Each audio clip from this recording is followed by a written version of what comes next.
dia na dia faly ary zahay mitafatafa sy mifampidinika aminareo amin'izany fandarana miara-manonja zany dia manjombona ihany satria fantatsika ny zavatra misy eto Madagasikara indrindra eto Antananarivo raha iresaka an'izany aretina Covid-19 zany tsika. Maromaro ireo namana lavon'ny aretina ary eo anatrehan'izany dia tsy maintsy miteny izahay miteny ny alahelo fa indrindra miara ory amin'ireo namana sy tapaka izay dompahoriana amin'izao fotoana izao. Malahelo tokoa ny tena ary tena tohina satria misy namana tapaka izay ndaosy ny fahafatesana noho ny aretina. Anisan'izany ny député Giscard Andriano izay nodimandry alina. Ary eto ny tena koa dia mirary fiononana feno ho an'ny fianakaviany, ho an'ny ankohonany ary ho an'ny antemerim-pirenena rehetra. Ny teny fampiononana tsy vitantsika olombelona fa Andriamanitra rery ihany no malala sy mahafantatra ny aopontsika tsirairay ary izy rery ihany no afaka mampionona antsika rehetra ka dia apetrakantsika tanteraka aminazy ny fiainantsika rehetra. Toy izany ihany koa misy namana sy tapaka ihany koa izay nodimandry. Tsy voatanisa eto daholo izy rehetra fa misy ny Arantolona Stéphanie zany. Ny Arantolona tao anatin'ny boriboritany voalohany tao anatin'ny team manontolo miondrika mpanajana eo anatrehan'izany fianakaviana izay misy fahoriana izany ihany koa ary misaotra ny Stéphanie tamin'ny zavatra rehetra izay nataony tamin'ny tolona izay nataony. Eo ihany koa ny namana sy tapaka tsy voatonona ho eo satria sadaikatra ny tena ary tena malahelo matahotra manokatra telefona rehefa maraina na amin'ny alina na amin'ny fotoana inona satria misesisesy ary fantatsika fa tsy voatohitra intsony ny aretina, tsy voatohitra izany fahafatesana izany. Na izany na tsy izany tsy maintsy miatrika fiainantsika isan'andro ary tsy maintsy manao ny adidy rehetra ihany koa. Kanefa ny adidy tsy ohatran'ireny fanao isan'andro ireny intsony ohatran'ilay soatoavina malagasy hoe mifanotrina, miara ory, miaraka amin'ny fotoana rehetra isin'ny fahoriana noho ny antony fantatsika noho ny antony ara-pahasalamana. Dia izay teny izay ho antsika rehetra fampahirezana fa na izany ho dia tsy maintsy miatrika ny fiainantsika ary tsy maintsy manohy ny fandarana ihany koa. Mialoha ny andraisan'ny tsirairay ny anjara toerana sy anjara fitenenana eto dia horaisitsika ampifaliana aloha ny namana Zokibendrenjato izay fantatsika fa mahaliana antsika foana no mihaino azy amin'ny hafatra izay ampitainy amin'ny alalan'ny Antsataroby ka rehefa ao izy dia omentsika anazy aloha ny fitenenana.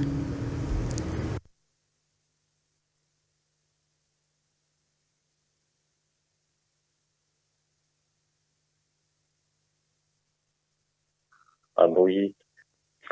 manantitra ny arahaba tompoklasy tompoklasy ary manasa anareo anohy ny fanarahana ny fandarana eto amin'ity miara-manonja ity. Hafahafa ny fisehon'ny toe-draharaha politika eto Madagasikara amin'izao fotoana izao. Tsy fantatra intsony ny zava-misy marina. Ohatrany misy zavatra hafenina izany eto Madagasikara raha ny zava-misy no jerena tsara. Fa rehefa ny fanjakana no tsy mahavahaolana intsony, rehefa ny fanjakana no lany aiky, rehefa ny fanjakana no tsy manam-bola, rehefa ny fanjakana no manilika andraikitra, rehefa ny fanjakana no maka ny tsy azy, rehefa ny fanjakana no malailay finosana, rehefa ny fanjakana no lasa mpampiady angely manao tao foana, dia efa ho vaky izay ny sambo. Tsy misy endrika fanjakana intsony ny zava-misy amin'izao fotoana izao. Izay mpitondra ny laobava dia tsy ahitana vahaolana momba ny fiainana malagasy mihitsy tatoatra hatrany amin'ny filoha ka hatrany amin'ny farany ambany dia izay toe-javatra izay no tsikaritra.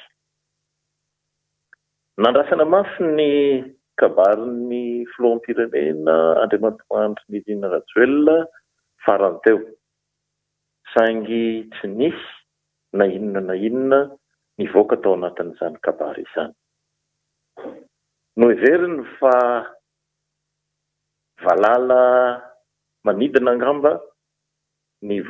vahoaka malagasy ka izay anjerana no hiafarana.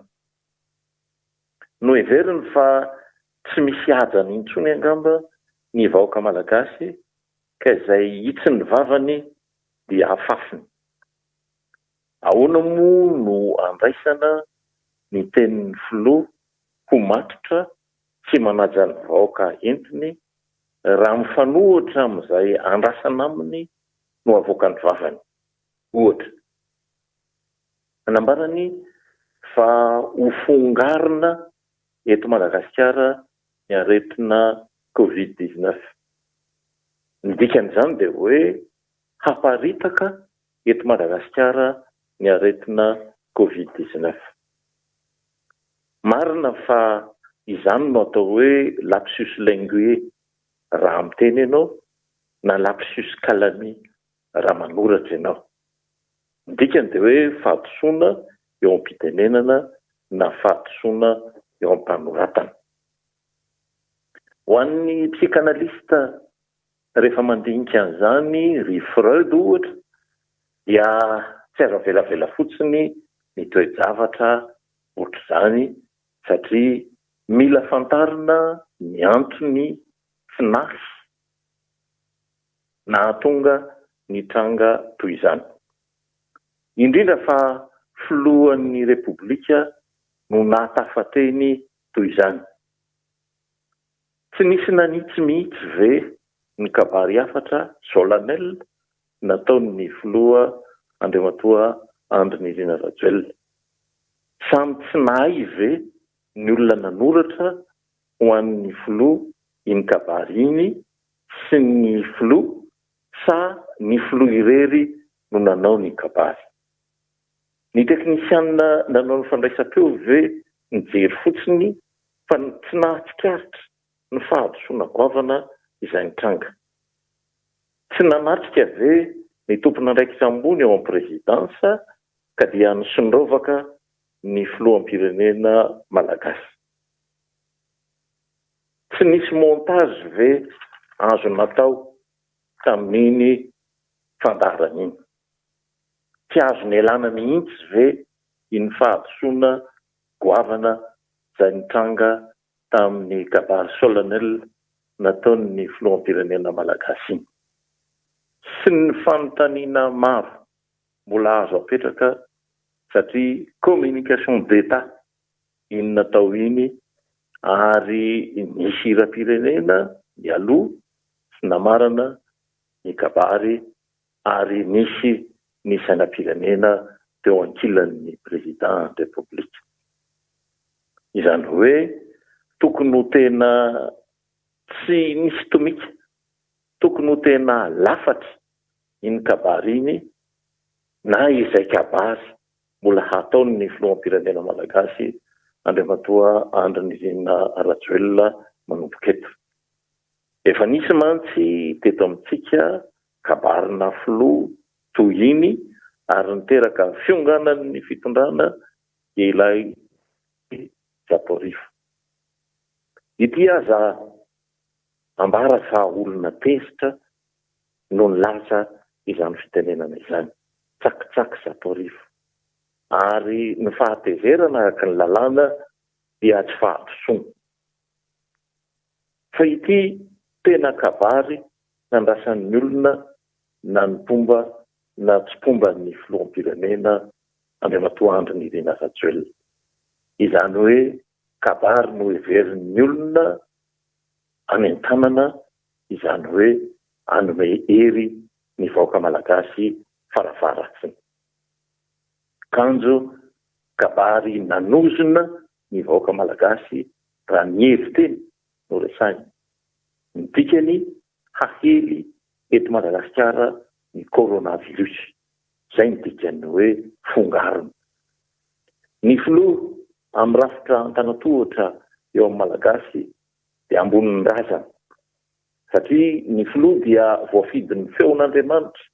izany hoe ny vahoaka. Ny razana nefa ireo voziandro na vita be teo amin'ny fiarahamonina no azo ilazana ny atao hoe razana na vita ny azakazana. Mipetraka eo amin'ny faritry ny hita maso ianona hazo, izany hoe io masoandro io na ilay joary araky ny fomba fiteny malagasy. Fa Andriamanitra tsy hita maso. Noho izany manan-toerana lehibe ny filoha nofidiany ny feon'ny tsy hita maso. Ary ny teny dia manakasina satria eny no fototeniny, izany hoe oui amin'ny teny frantsay, izany hoe oui catégorique raha kabary solennel no resahana.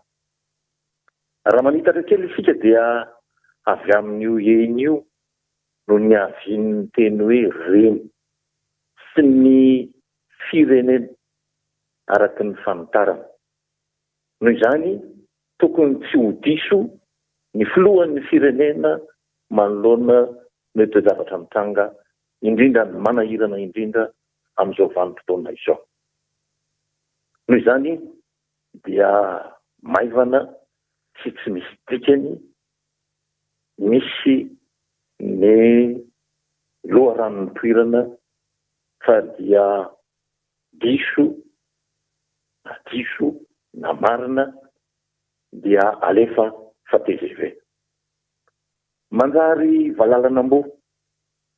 ny firenena nipoirana, nametaka ny tena ho loha laharana ao anivon'izany firenena izany.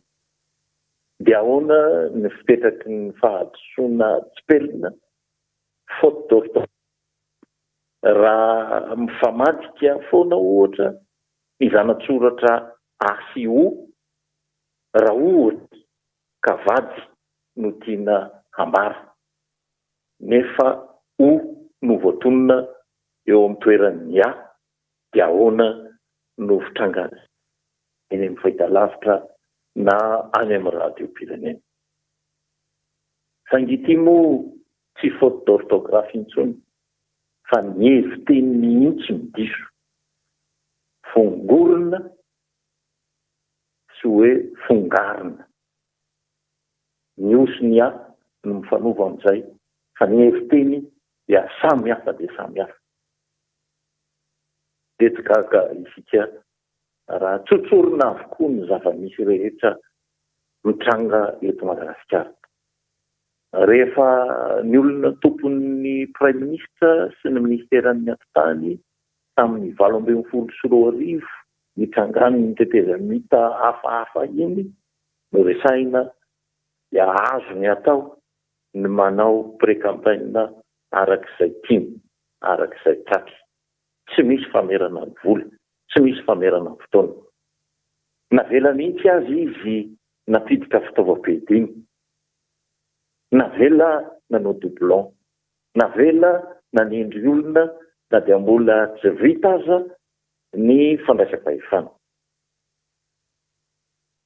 Rehefa vola miditra eto Madagasikara,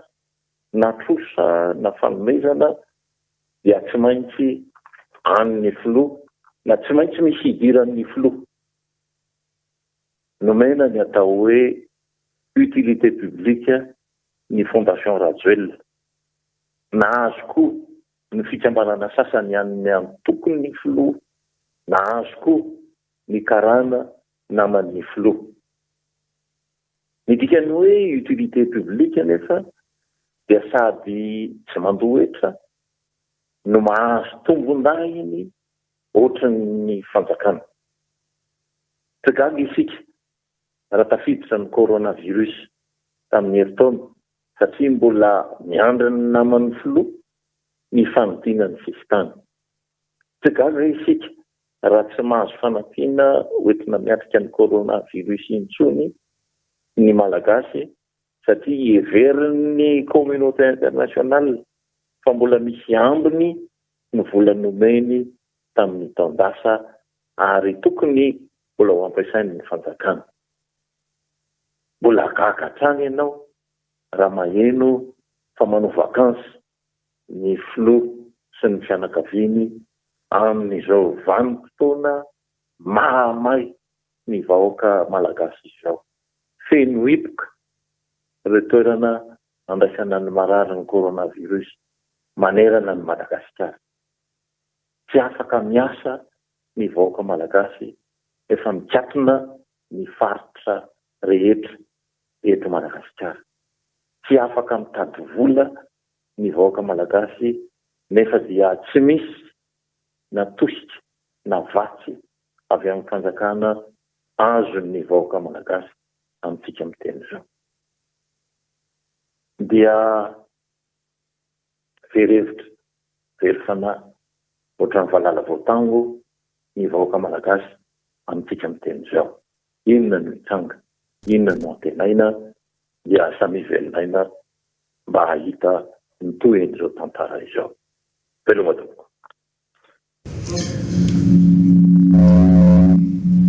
Makasitraka ny zokibe Andrainjato isika tao anatin'izay fanehoan-kevitra netiny teo izay akasitrahana foana ny fandraisana anjara mavitrika atao anatin'ny fandarana miara-manonja zokibe Andrainjato Vonson, satria dia ianao isan'ny ataontsika hoe manana ny hevitra sy fanohanan-kevitra ary loha hevitra arahan'ny mpanaraka an'ity miara-manonjy ity rehefa ampitaina eto amin'izany fandarana izany. Tsika dia mbola mitolona amin'izao fotoana izao mba tsy isiny ny fanenjehana izany mpanao gazety nanana ny toerany sy nanana ny lazany izany ka ho afaka hiaraka anao fandarana amina eto toy ny mahazatra izany zokibe izany atsoatsy ao anatin'ny fanaovana an'izay tolo izay tsika ary tsy manadino ao anatin'izany ihany koa. Io le resantsika foana hoe ny lahara-pamehana tsy fantatr' izao fitondram-panjakana izao, fa ny fanenjehana ny tsy mitovy hevitra dia havanana ry zareo ao anatin'izay. Miresaka an'izany dia mahatsiaro an'ireo namana izay nisamborina teny amin'ny kianja teny Analakely tamin'ny 20 ny volana febroary, raha ohatra ka saika anao ny tatitra voalohany ny solomamboaka eny Menada voafidy tato anatin'ny boriboritany enina teto Antananarivo renivohitra. Araka ny fantatsika dia nakisaka amin'ity daty androany ity ny famoahana ny didy mikasika azy ireo, manatentsika fa eno ny feo amin'ny fieritreretany ireo mpitsara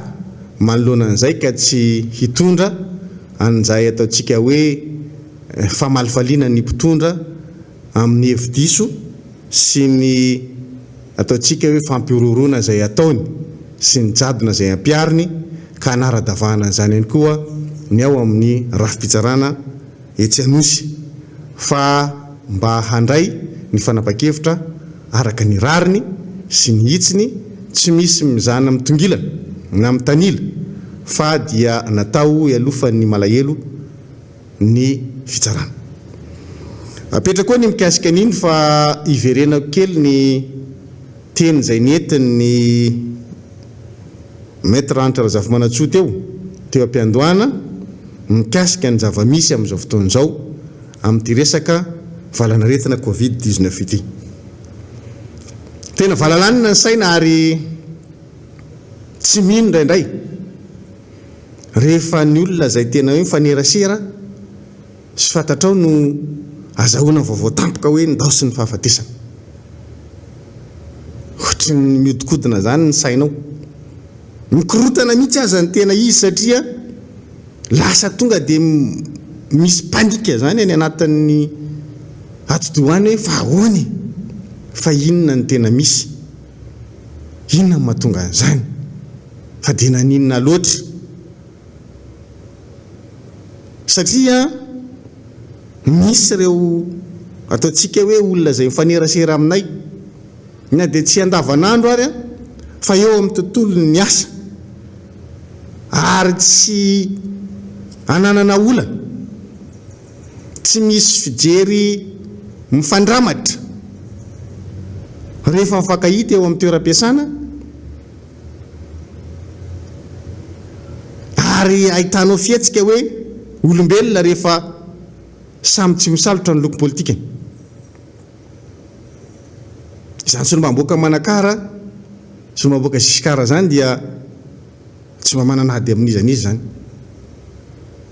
Raha teo anivony teny miram-pirenena mbola tsy nahino aloha. Rehefa miresaka aminao dia mitsikitsiky mondrikondrika malefaka firesaka badabadalela zay izy rehefa miresaka.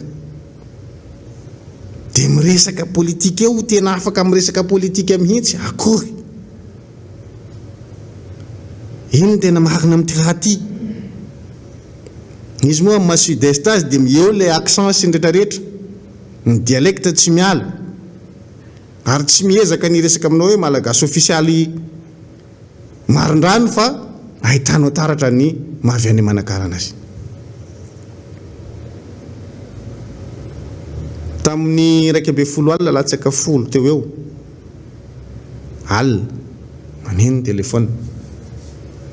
olona tsy mpiantso sanandro no miantso,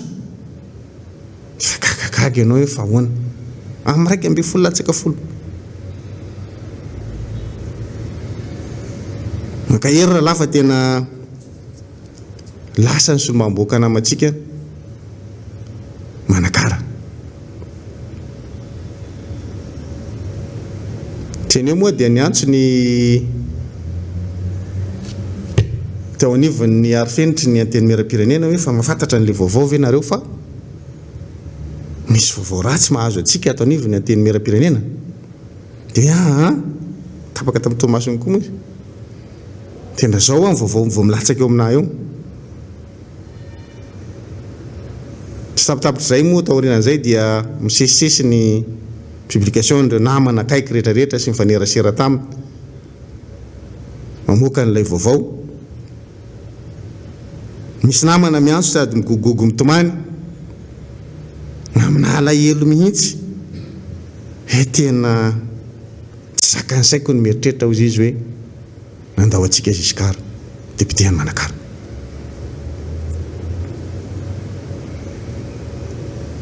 Tohina ny fo ary tena tankina tanteraka mihitsy, tsy manakambara anao, marina fa hoe IRD zany solombavam-boaka zany, fa tsy resaka maha IRD azy fa le fifandraisana andavanandro teo anivony anteny miram-pirenena io, tsy nahitana olana mihitsy. Namany rehetra Ziskara ary dia tena hoe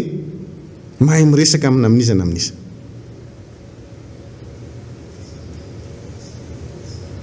Ary izay zavatra izay dia tena hoe ahitanao ny fahabangana eo anivon'ilay anteny miram-pirenena, ary izahay eo anivon'ny anteny miram-pirenena dia tena victime n'ity aretiny ity. Ohatra n'ireo rafim-panjakana hafa izay tena victime n'ilay aretina koa dia ny anteny miram-pirenena dia isany. Na mpiasa tsotra io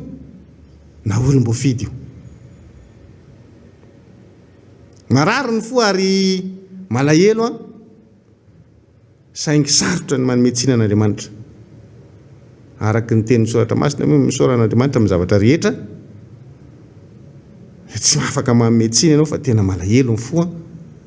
amin'ilay zavatra mitranga. Eto izahay ato anatin'ny fandarana miara-manonja dia mankahery ary mitondra ny teny fampiononana ho an'ny vady andefomandriny, ireo zanany, ny fianakaviana rehetra akaiky azy, ny filohan'ny anteny miram-pirenena. Mankahery ianao raha matoa filoha satria dia isan'ny misedra olana ty androm-panjakana ty noho ny fisiny ty valana retiny ty. Isika rehetra solombavam-bahoaka tsy ankanavaka izay nifandray tamin'izany honorable Giscard Solomamboka Madagasikara ao fito manakary zany. Mino aho fa mitovy ny eritreretintsika rehetra amin'izao fotoana izao. Iray ny fitepon'ny fotsika rehetra Solomamboka amin'izao fotoana izao. Ka dia mitrotram-bavaka ny firenena, ny androm-panjakana izay misy atsika. Manoloana ny zavatra mitranga izay tsy voafehintsika ary mihoatra any atapony lohantsika mihitsy ilay izy. Engany nivavaka Andriamanitra ary amaly vavaka atsika amin'ny fitalahoana manoloana ny mety ahitamba-olana amin'izany valana retina izany satria mafy raha mafy ny zavatra mahazo amin'izao fotoana izao. Ka dia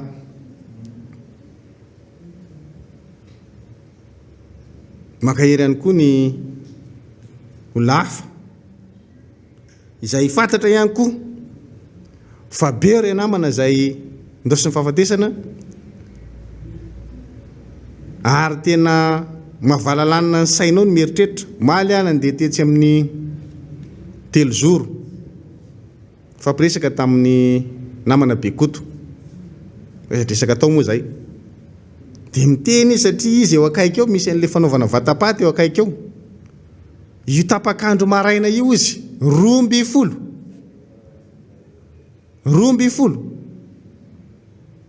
zao maraina zao mifampiresaka eto zahay dia miteny honorable Andrazafy Manatsy hoe vao maraina eo enina ny tanay eo lozy ty. Adidinay ny manaitra ny tompona raiky mpanjakana izay mbola mavita manao fialatsasatra moa ao anatin'izany. Tsy fantatra hoe fialatsasatra fialatsasatra ve sa mody lazaina hoe fialatsasatra fa misy zavatra hafa ao ambadika izay. Fa ny tena marina dia ny tsy fanao ny mpitondra any amin'ny tany mandroso ny ataontsika aty amin'ny tany an-dalam-pandrosoana. Ny tany mandroso raha ohatra ka sendra nanao vakansa na niala sasatra ny tompona ndraiky mpanjakana voalohany ao amin'ny firenena ka raha misy zavatra mitranga manahirana an'ilay firenena dia tapahana zany fialatsasatra zany tonga dia mody maika mamonjy borao ilay filoham-pirenena. Ny antsika ao anatin'ilay olana mihitsy no miborafy tsy mandeha. Tampoko ny renao dia miala sasatra ny EU manao vakansa ka nao le tsy marary androzy va raha atao EU atsery anaka ho any hoe horikahy mbo misy fotoa amin'izao re koa zao fa hoe mitady fampiresaka na fampiraraha amin'ny docteur Edmond tompon'ny ED1 le fitondram-panjakana na inona endrika izay mety fampiresahanareo amin'ny docteur Edmond dia ny tsotra ny teniko nareo tsy mazava fo. Zay ny problème nareo mpitondra reo, tsy ampy fanetretena ary tsy mazava fo. Fa raha nadio fo nareo hatrany am-piandohana ny zavatra tokony nataony ty fitondram-panjakana ty dia nataonareo ohatra ny fomba nizaranareo ny CVO zay nentina tamin'ny barika ny teto fokotany teto Antananarivo ny fanampiana ny docteur Edmond amin'ny paritahany ED1 Eranosy. Raha nadio fo nareo fa nareo tsy madio fo ary tsy ampy fanetretena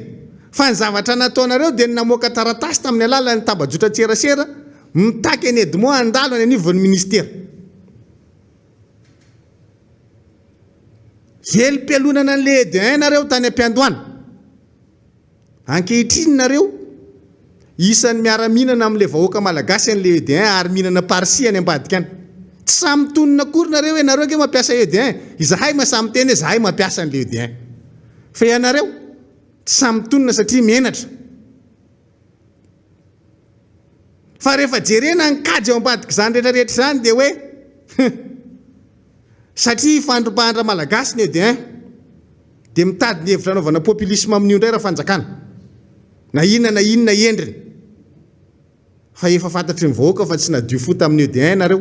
na osoloanareo ED1 ary ny ao anatin'ny CVO hoe ty CVO ty dia misy ED1 ao anatin'ny ty efa tsy madio fo nareo vahoaka malagasy ary ny ayaza dia ny hoe miketrika bizina indray nareo ka ianareo no eritreritra fa andeha hiteteny zao tontolo zao indray amin'ny alalan'ny ED1 satria ianareo le tompo-pahefanaka misy vanim-potoana ange nareo no huile essentiel na sakananareo mifandehanany ahoana moa tsy afantarana an'izany be da be nge gasy manao an'io any an-dafy eny mitaraina mihitsy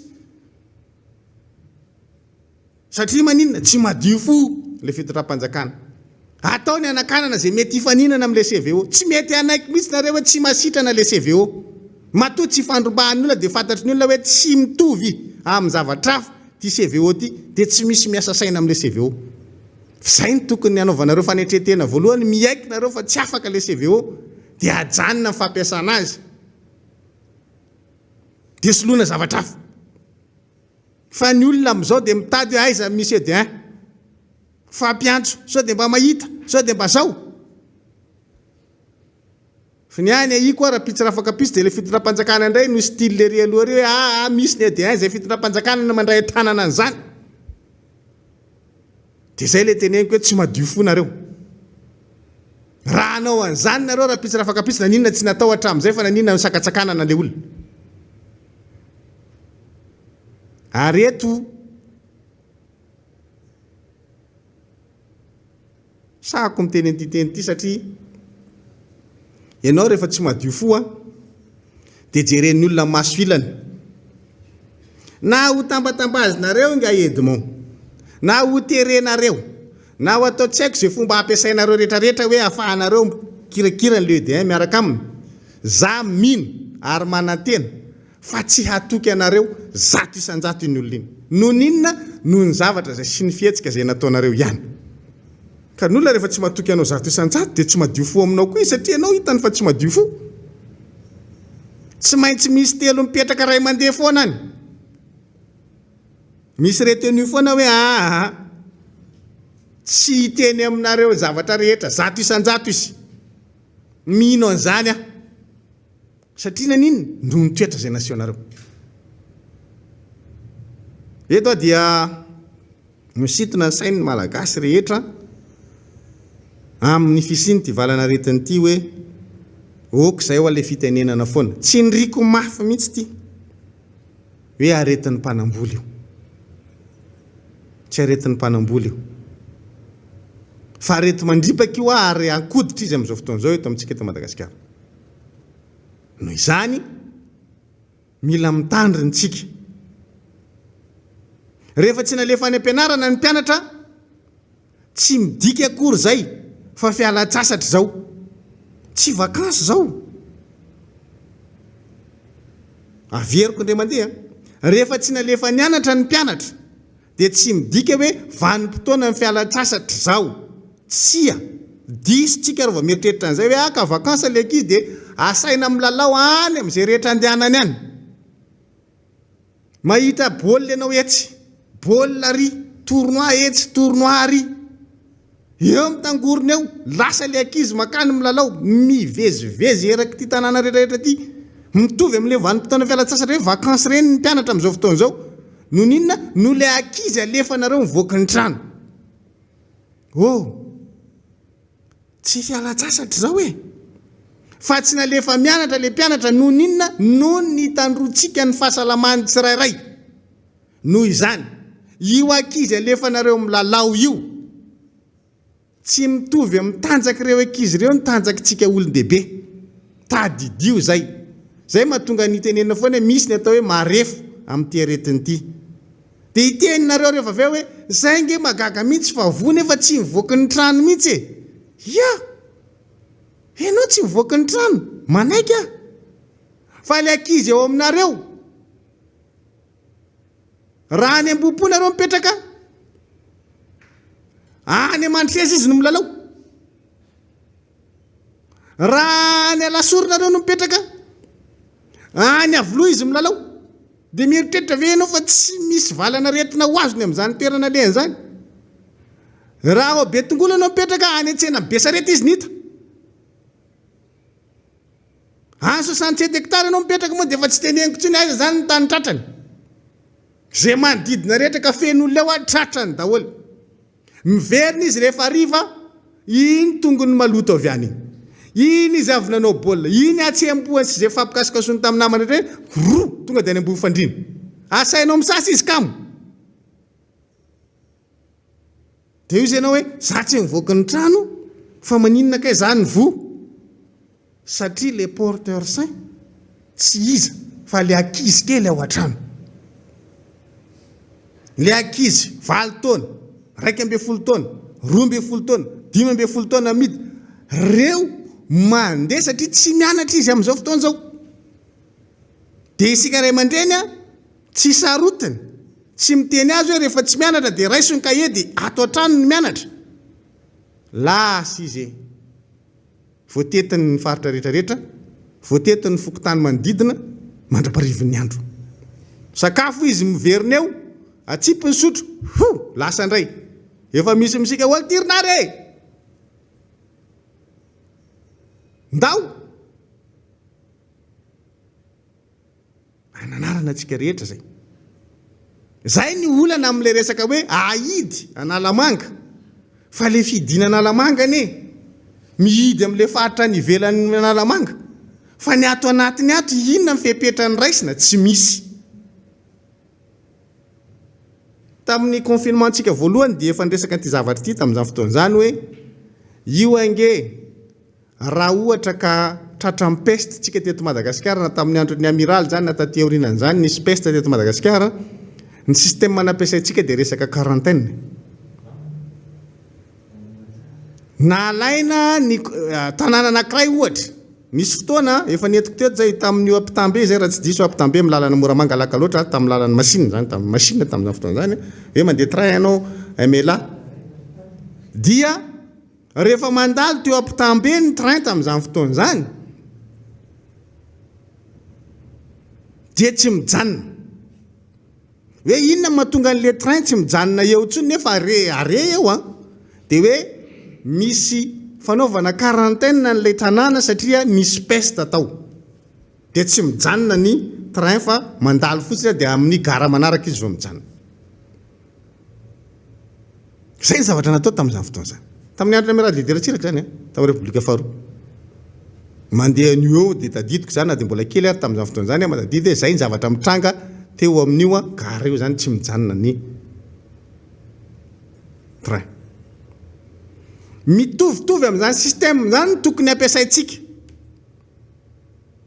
raha jerena statistika tsy mandainga fa tsy le anareo avoakanareo io a io tsy atreto mbola tsy mety ino an'io saiko hoe marina io zao nyteny taminareo teo hoe maly tapakandro a teo andrefa nambojanary 12 vatapaty io marain'io anakenina jerenao taremarika mivoaka ao amin'ilay tatitra taonareo a tsy mifanandrify amin'izany toerana ray fotsiny zay teny antsika zay fa tsika tsy mijery ny toerana hafa io andrefa nambojanary io mahita an'io daholo tsika rehetra dia zao ny statistika ao anivon'ny BMS tsy mandainga ny BMS n'Antananarivo anankiray io ihany ao tsy mandainga ao raha ohatra ka tsy te hamita bahoaka tsika dia tokony tompona raikitra voalohany eo anivon'ny BMS ny manome statistika nanomboka tamin'ny nitenenan'ny président de république hatramin'ny androany tsika miresaka zao a dia tokony omeny ny taremarika hoe nanomboka tamin'izy niteny zany hoe tao anatin'ny 12 andro zany 12 andro latsaka kely dia ohatra zao a ny taremarika azo avoaka avy ato anatin'ny BMS ny isan'ny ainana foya tsy mitentsika na inona retina fa ijery statistika fotsiny tsika dia ny teo alohan'izay koa afaka avoaka hoe nanomboka tamin'ny volana janoary ka hatreo amin'iny volana aprily iny zany fa 3 ny volana aprily nitenenan'le filohan'ny repoblika dia tokony avoaka hoe reto ny statistika ao anivon'ny BMS satria tsy maintsy mandalo ao io amin'izay fotoan'izay a hitatsika ny taremarika tena mazava ny adresy mazava hoe ndao sy ny fahafatesana tao anatin'ity quartier ty 3, ty quartier ty 4, ty quartier ty 5, le fokotany eto Antananarivo zany io sy manodidina hitatsika ao zay satria hita hoe aveza ny ipetrahan'le olona amin'izay fotoan'izay rehefa hita fa milalalala be zany lay fiakatry lay tapa hafatesana ao anatin'lay fokotany anjara ny fitondram-panjakana no mametraka hoe afaka manao quarantaine nyty farititsika kelikely kokoa lay atao hoe fihiboana amin'izay fotoan'izay satria tsy ho zakandra malagasy ny fihiboana total zany tsy fantatro raha mieritreritra an'izany le fitondram-panjakana fa nazy ny azy raha mieritreritra an'izany izy fa ho avy mivelo vilany sy mivelo vilia raha ohatra ka zay ny ataony fa raha ohatra ka maka faritsika arakaraka lay tany le fahafatesana zay mivoaka ara-dalàna tsy misy osoka eo aniva ny BMS tsy amboamboarina dia afaka atao tsara ny mitsinjara an'izay zavatra hoe ato zany ny tokony isiny ny fanamafisana ny etsika sy ny ady atao amin'le Covid mafimafy kokoa satria ao amin'io faritra io no be ny tahany fahafatesana noho izany concentrena makany ny geste barrière rehetrarehetra sy ny fanaraha-maso ary rehetrarehetra apetraka ao anatin'le izy nitondra an'izany hevitra zany tsika tamin'ny confinement tamin'ny andihany voalohany fa satria moa zahay aty amin'ny fanoherana no miteny azy dia tsy rarahinareo le izy mbola averinay le izy zay tsy reraka hoe système na quarantaine ny atao amin'io dia zay faritra ahitana an'izay tapa hafatesana avo be zay no anokanana etsika matanjaka anjara ny fitondram-panjakana zany mijery inona avy zany zavatra tokony apetraka ao amin'le faritra ahafahana mife an'ilay fitombo sy le fianaka le valana retina ao anatin'ity fokotany ray roa telo io le hoe asitsika loko le izy menamena mavomavo maitsomaitso na mangamanga sy na mangamanga tsy mampanina dia arakarak'izay zany ny lokon'le fokotany 2.7 anatin'ny tanàna Antananarivo dia ao anatin'izay no miasa fa tsy hoe mandeha le tsy haiko sa inony ty hoe mitety andeha anatitra fanafody anga io atao anjambany izy fa adosoana fijerena soritra retina rehefa aveo raha ohatra ka atao anjambany ohatran'io le izy hoe manatitra fanafody any aminareo misy olona ane mikohaka fa tsy Covid mety aretitratra mahazo azy misy olona mahafana hoditra fa mety tena tazo mahazo azy dia io forcenao hinana fanafody na Covid zany na hoanina tsy hoany dia hoano aloha ty protocole ty tsy fantatro za tsy dokotera fa mba matakatra an'izany ny saiko mampanao gazety ana hoe tsy azo atao tsy anjery le fitsaboana le fanjakana tapidalaka le dia ataony tsy anjery daholo ny zavatra rehetrarehetra maleriva mahita an'ireny 4-4 tsy haiko anizy zao reny gagy anao hoe lasa 4-4 hafa misy le soratra ohatrany hoe be même masahina le soratra aminy oeraoera moa zany io efa taletana dia atao mifanaraka reny 4-4 reny betabeta amin'ny inona ny raha izao atony fa aiza le 4-4 tamin'ny Covid nisy pick-up 4.0 hitako tamin'ny 7 safiri nakaiza daholo zao reny zay le hoe tsisy tatitra mihitsy nareo nitaditra ataonareo sady diso ny tsy ampy manahirana mandinika azy dia reny ndray tsy haina 4-4 izy ndray zao reny hofainy reny tsy haina kamakaman'izy ndray dia reny hofainy reny fa nesesy be da be eo fizay hoe tamin'ny Covid andihany voalohany namoaka volontsika vidianana 4-4 ko maninona androany tsika lasa tsy manana fa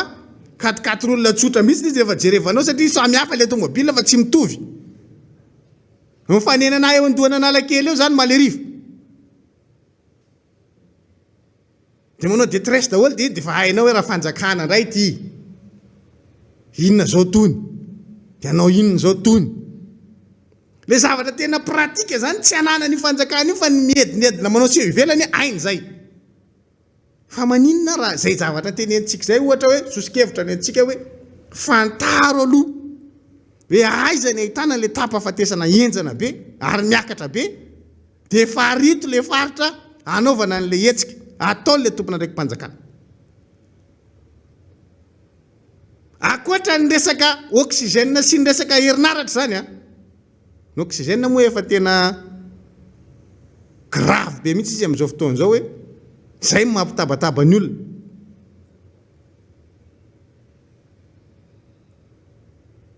Ary zavatra zay a ilay tiatsika tenenina hoe inona le lahara-pahamehana amin'ilay fitondram-panjakana. Ny vaksiny iny efa tsy hitanareo e. Mba miandra hoe inona zany ny tohin'le resaka vaksiny. Hoe aiza ho aiza tsika amin'izao fotoana izao. Fampanontany izay namana rehetra atao miara-monina mba mahazo info mikasika le resaka vaksiny ve? Samy tsisy mahazo. Ohatrany hoe tsy rahin'le fanjakana an'izany fa ny azy zay tianao vaksiny mahazo mandeha any an-dafy. Zareo le mahazo voaka any an-dafy. Dia rehefa tonga izy manao vaksiny dia izy ndray moeraoera aminao maka sary io izy fatao vaksiny. Zalahy, tsy hainareo marina raha ty. Le mitondra mihitsy ho ro tsy hainareo. Nareo nefa tsy ametra-pialana koa nareo fitiavanareo fanjakana io. Fa dia miaritra ny tsy fahaiza mitondra anareo zany le voaka malagasy.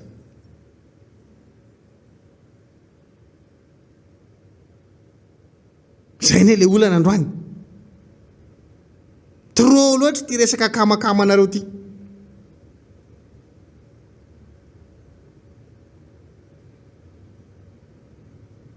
Mijery an'le fomba fiasa zany a dia na ny olona samby olona aza mifampatahotra ankehitriny. Mba mandalova moa anao amin'ireny CTC ireny. Marina mafy ianao raha te hijanona eo mihitsy 2 minitra. Oy! Na accéléreko mafimafy mihitsy ny fiara nandalo an'iny lycée technique ana Larobiny vom. Mailo anao. Satria hitanao zany le izy hoe tena tsy zareo tia miteny le hoe manara-penitra fa tsy arak'izay le tenena zay hoe fenitra. Vezivezy le olona ao anatin'ny tarafina avy aty ivelona ty ohatran'ny normal tsisy protection tsisy niny. Rikahy. Zafady. Henjao. Tsy ampy le fitaovana ampiasain'ny mpitsabo fa zavatra mamaiky anareo toanaina. Fa maninona kay raha fenona le fepetra rehetra e? Na ny mpitsabo na ny olona manaraka ny marary zany tokony mahazo an'le zavatra fitandremana fa dia le olona miandry an'le marary dia fitahian'Andriamanitra mba tsy findrany le retina. Fa gagana rehefa avy eo hoe iza ny andry an'le marary fa sitrany le marary zaka dia ahoana mba tsy naninona tahiny tompo. Avitra ianao. Nefa le fitantarany an'le zavatra misy ao. Babe. Tsy te hieny ny sofinao.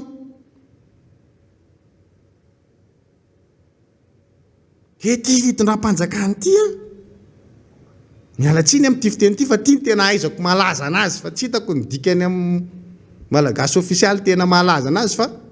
any Toliara malaza an'ity hoe boka vita. Zay ty fitondram-panjakana ty. Nanomboka izy tonga teo amin'ny fitondrana mandraky ny androany boka vita. Satria manino? Tsy manana fanetretena mihitsy. Feno fizahozahoana. Mieboebo. Manao didiko fe lehibe. Nareo manao an'Andriamanitra tsy misy ngamba. Alina ao anatiny ianao mbola niasa saina be tamin'ilay hoe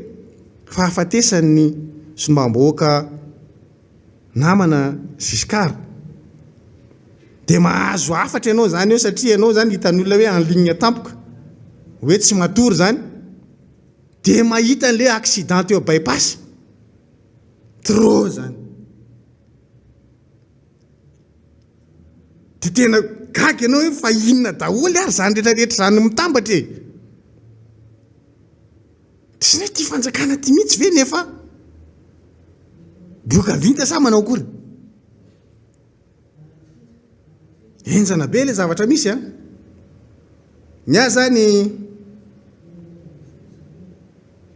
tiako apetraka ao anatin'ilay adihevitrintsika dia hoe ny zavatra angatahany vahoaka aminareo a dia mba ho tsoponareo vahoaka nareo mpitondra no ampifanetrehteny nareo tsy manafinafina nininareo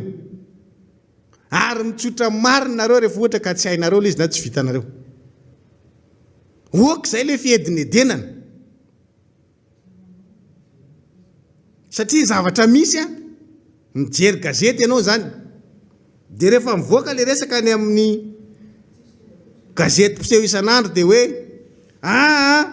miverina ny sehatrasa eo anivon'ny fitandrahana renan-kibony tany tao anatin'ny herinandro vitsivitsy zay dia napetraka fa tena hoe miakatra ny tahany fanondranantsika n'ireo arenan-kibony tany zany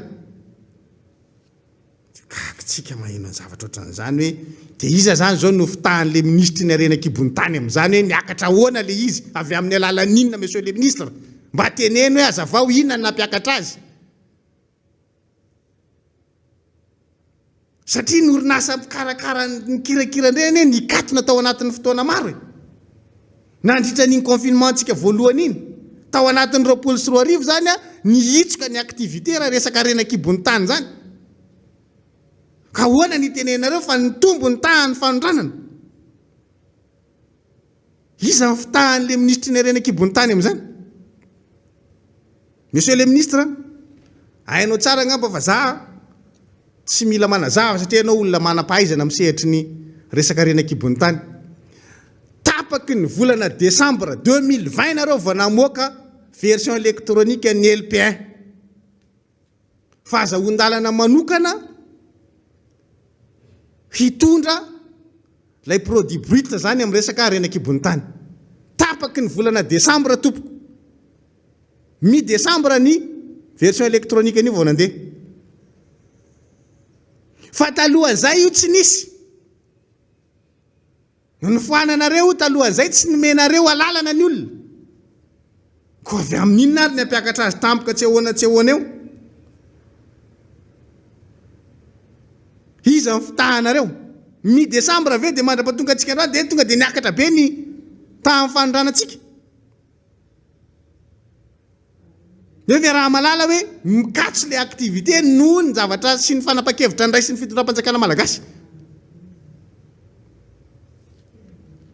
ianao zany rehefa mandinika n'lay fomba firesaka ilay mpitondra fanjakana ndraindray ianao dia tena mieritreritra mihitsy hoe fa inona ary zany tia ndretolona reto atao ny ambato vy zany a vao ray volana zay vao niverina ny asa ndray verina ny sokatra amin'izao fotoana izao fa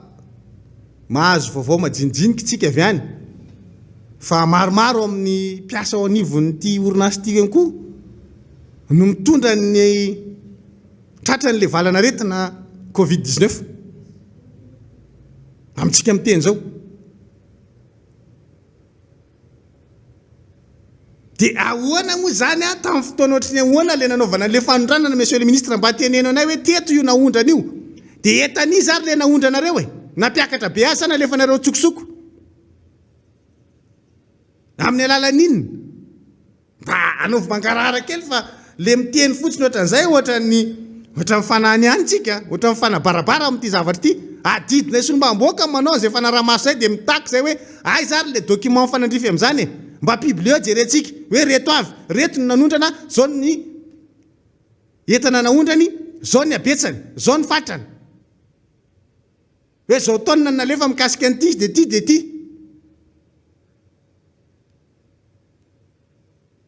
manahirana le mieritreritra ny zavatra ohatran'izany satria ianareo fitondram-panjakana tsy matrotra amin'ilay zavatra ataonareo tamin'ny tapatapaky ny volana décembre dia nisy fanaovana déclaration na produit zay tao amin'ny stock zany a 380 000 tonnes ny olana tamin'izay fotoana izay dia hoe io resaka LP1 io mihitsy teo no mipetraka amin'ny problème. Androany zany tsika gaga mahita n'ilay zavatra mivoaka hoe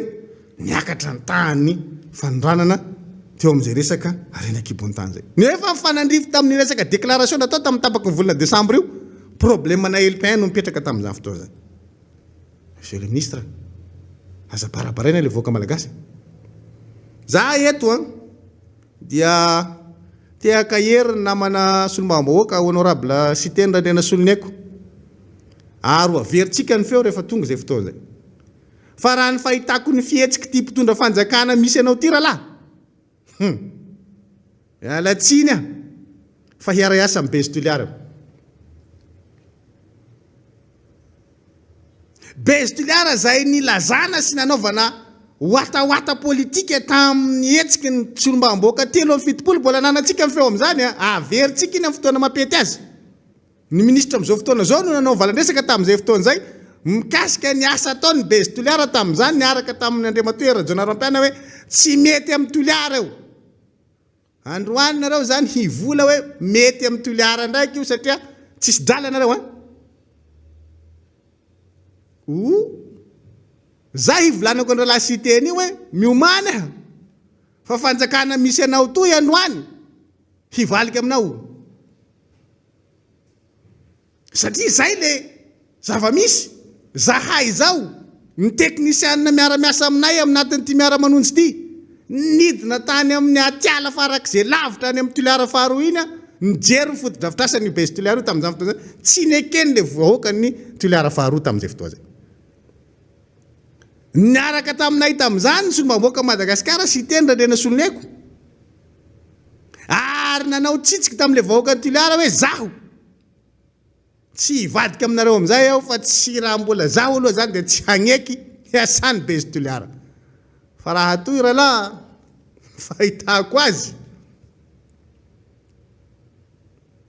eo engane za ho diso zay moa mba tiako mivolan'izay amin'ny famakafakana ty engane za ho diso. Fa fahitako ny fanjakana ty hiara asa amin'ny Bezituliara io hanokatsy ny Bezituliara. Ka raha io misokatra tsy haiko hiala député vasy sa hivaliky timy tsy manahy rambesinay fa lalampanorenana aloha tsy manaiky an'izay fa eo tsika mahitaka azy zaho hanao akory anazy ho asany kaleta hanahiranao zay raha zay le politika tiako tenenina hoe amin'ny fotoana iresany hafa ny tenenin'reto mpitondra fanjakana reto androany izy hafa ny zavatra ho ataony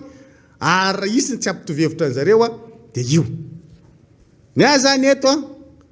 dia tsindriko zay zavatra zay hoe reto fitondram-panjakana reto nefa tsy ampifanetreteny raha mba manetry teny anao tsy maninona neriko ibaboana mody rariny rangaha ozy ny teny malagasy hoe dia diso rangaha zahay no atahoatany Bezituliara tamin'ny fotoa reny fa tsy fitiavanay anery Jona Rampiana ka dia nanao mare zahay. Ao feonao monsieur le ministre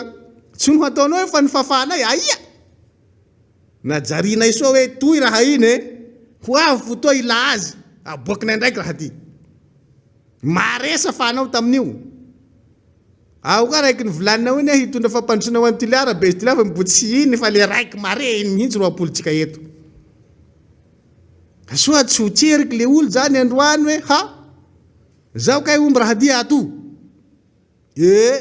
taonao manao akory mpanao politika io.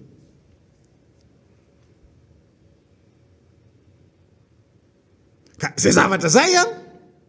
no entiko itenena amintsika hoe androany le ministry ny Harena Kibontan ohatra mieritreritra ny olona tsy manaraka ny raharam-pirenena angamba sy ny fivoarany resaka atao amin'ity resaka Harena Kibontan ty fa zahay manaraka ianareo ane no ny suspendre an'le Bezituliara ny fitondram-panjakana hery Jona Rampiana nanao an'izay fomba rehetra ahafahany mampiasa an'le Bezituliara. Mitsangana solombavambahoaka Siteny Randriana Soloneko niaraka tamin'ny vahoaka ny Toliara faharoa nanohitra an'izany. Avy eo rehefa nataonareo fitaovana politika ilay izy dia nitsangana koa ianareo tamin'izay fotoana izay ny teny hoe tsy mety io dia tratra ny suspension le Bezituliara. androany raha hitako ny zavatra ataonareo zao ohatry ny makany a dia zay nefa itenenako sady ho andreo le sombamboaka namana sady rahalahy hoe eritrereto tsara ny zavatra mety hitranga fa hafahafa io zavatra io satria rehefa nijery an'le foara natao tany Tuileries iny dia efa mahita hoe ahoany ty resaka foara ty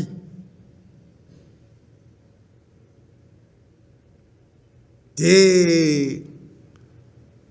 rehefa vitavita le foara dia nakao amin'le base Tuileries dia efa manomboka mivaly hoe nareo suspendu fa ohatrany hoe afaka mitsangana ny ray nyenyenye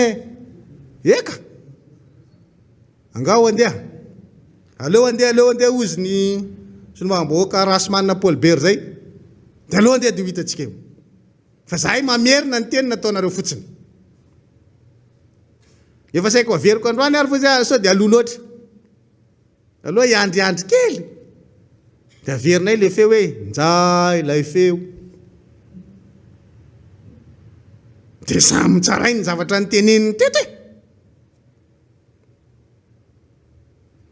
zay ny makasika an'iny a mino aho fa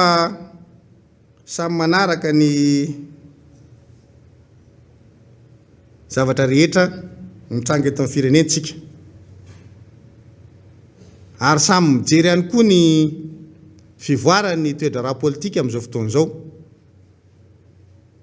jery vaovao aho maly arivo kapoka vilany tatsy kapoka vilany tary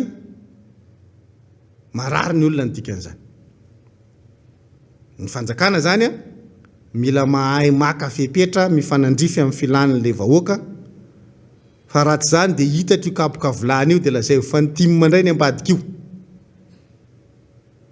fa tsy le olona noana le olona ka rehefa noana izy mivezivezy fa na ny asany tsy misy amoriny inona ary izy zay zavatra zay no mahatonga atsika miteny aminareo mpitompona ndraiky fanjakana hoe tsy mory ty raharaha ty potehanareo le firenena nareo tsy mieritreritra fa tsy bizina sy zay olona rehetra miarakaraka aminareo dia mibizina dia ny olona rehetra tsy mitovy amin'ilay olona miaraka aminareo dia enjehanareo ny orinasany na enjehanareo no ny hevitra tsy mitovy dia mahazo vahana ny orinasa sasany amin'ny zavatra anankiray aktivité mitovy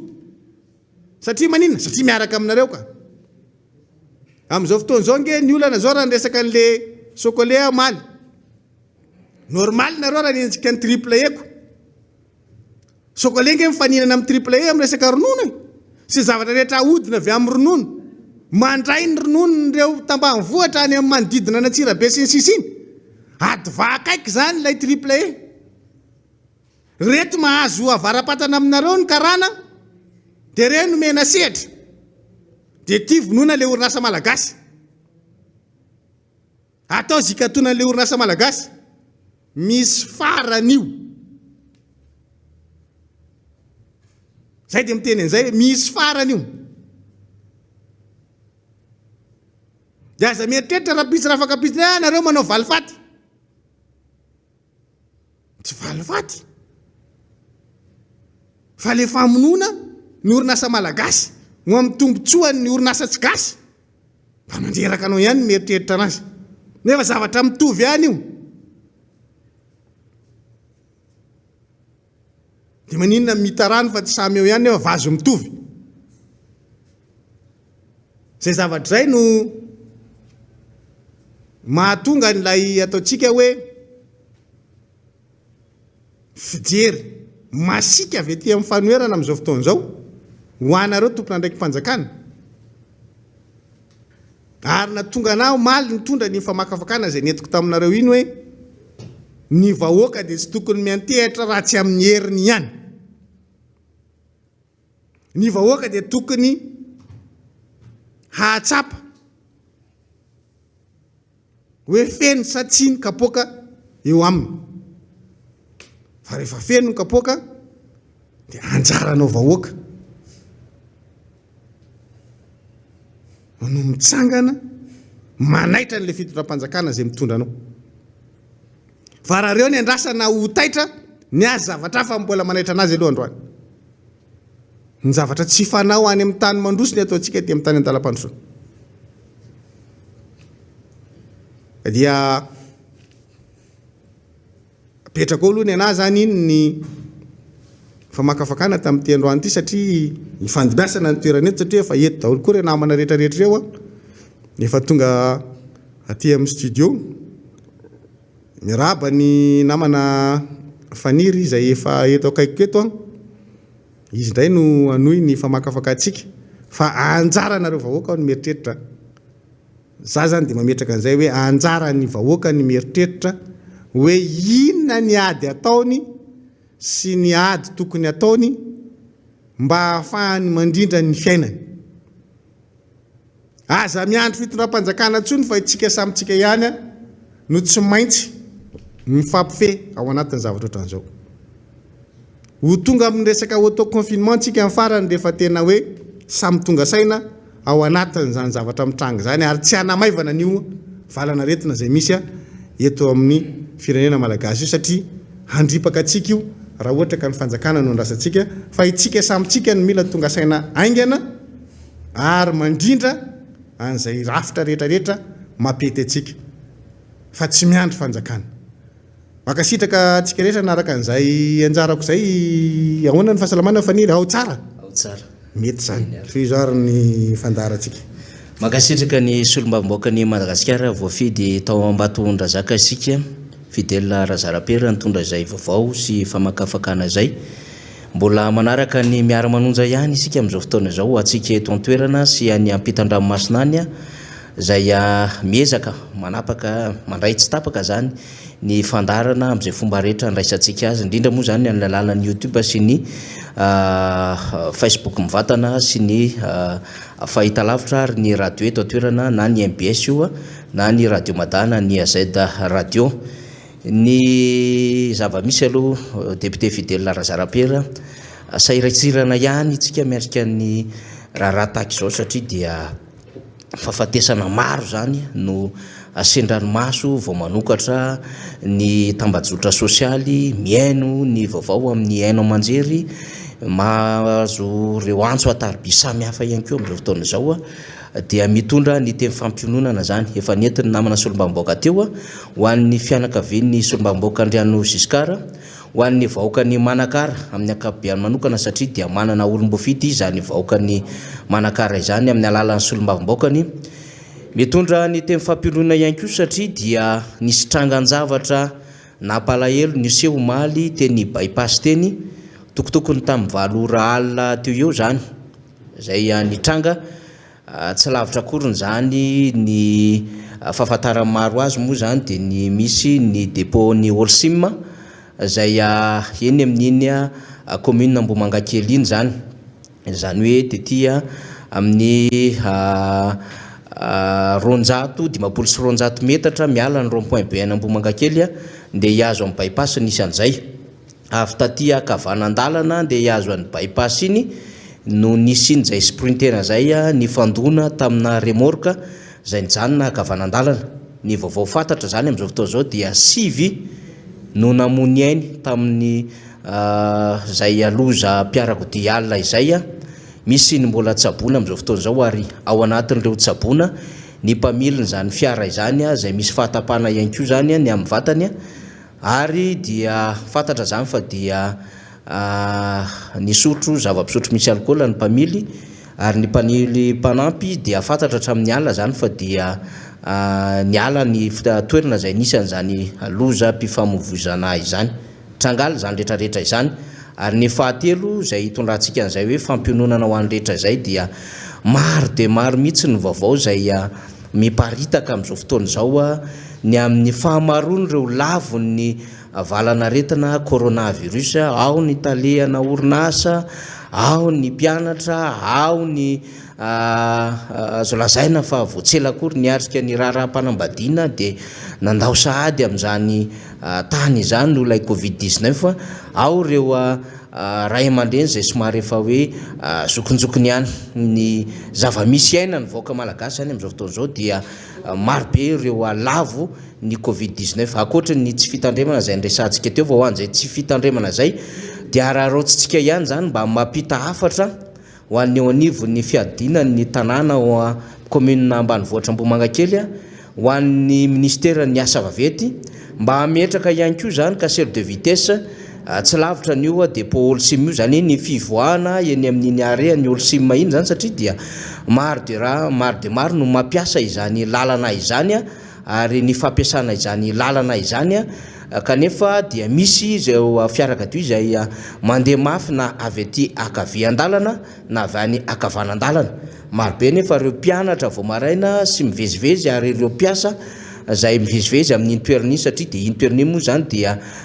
fiepitana ary dia mahazo any Ambomitsara toerana any Ambohimankakely zany resako amintsika zany ka raha voarain'ny tompon'andraikitra sy ny anivo ministère ny asa vavety zay fitaraina zany satria mipony amin'ny akabeany misy dia maniry zany mba ametrahana caseur de vitesse zany ahafahana zany mba miazo na mitazona amin'izay fandrindrana fifamoivozana zay ka mba ralentira zany ireo mpampiasa izany lalana izany fa ny teo anivony zay remorque izay satria maro be ihany koa ireo camion zay mijanona eny amin'iny lalana iny manomboka ety amin'ny rond-point Ambohimankakely azo amin'ny bypass tsy lavitra ny galana ary mahazo an'iny dépôt olsim iny mandrosondroso any amin'ny lalana makany an'iny manda hôtel iny dia betsaka ireo camion mijanona amin'ny sisin-dalana sy ireo remorque dia tsara ihany raha mba misy catadiopre zany mba ahafahana mahafantatra indrindra ho an'ireo mpamily zay mpampiasa ny lalana zany satria indraindray rehefa tsy ampy zay catadiopre zay dia miena ny fahitana sy lasa mitombo ny fisian'izay aloha zay satria dia marobe ireo camion zany mijanona amin'ny sisin-dalana zany amin'iny lalan'ny bypass iny resaka fitandremana avokoa zany rehetrarehetra zany to place to pouvoir fa dia hanaovana izay teny fampinonana ho an'ireo rehetra ny arambona ho an'ireo rehetra zay tratran'izay loza mpifamovozana izay zay ny amin'iny resaka lafinjavatra ihany isika rehefa avy eo fa mialohan'izay tena votoatin'ny resaka zay nomanina izay raha sitratsika to place topovavy efa ao amin'ny antso antarby ao ny namantsika rahalaiseny Guy Maxime zay ben'ny tanàna Karobato teo aloha mpikambana teo anivon'ny congrès ny tetezamita ary anisany mpanao politika mpanentana atao anatin'ny fandarana miara-manonja ho raisitsika vetivety aloha zany ny namantsika Guy Maxime dia hiverina tsy ela indray isika mbola maro ihany koa ireo solomamoaka zay anio hevitra anao anoy ity fandarina miara-manonja ity namana Guy Maxime efa afaka miresaka avy hatrany ianao raha toka mandrianay amin'izao fotoana izao. Manapitra ny araba ho antsika manaraka ny fandarana miara-manonja ity androany ity. Ny anjarako amin'ity fandarana fiavany dia fa misy olany ny faneho-kevitra avy amin'ny olo-pirenena maro mandraha majinika. Misy olany tsy fankatoavana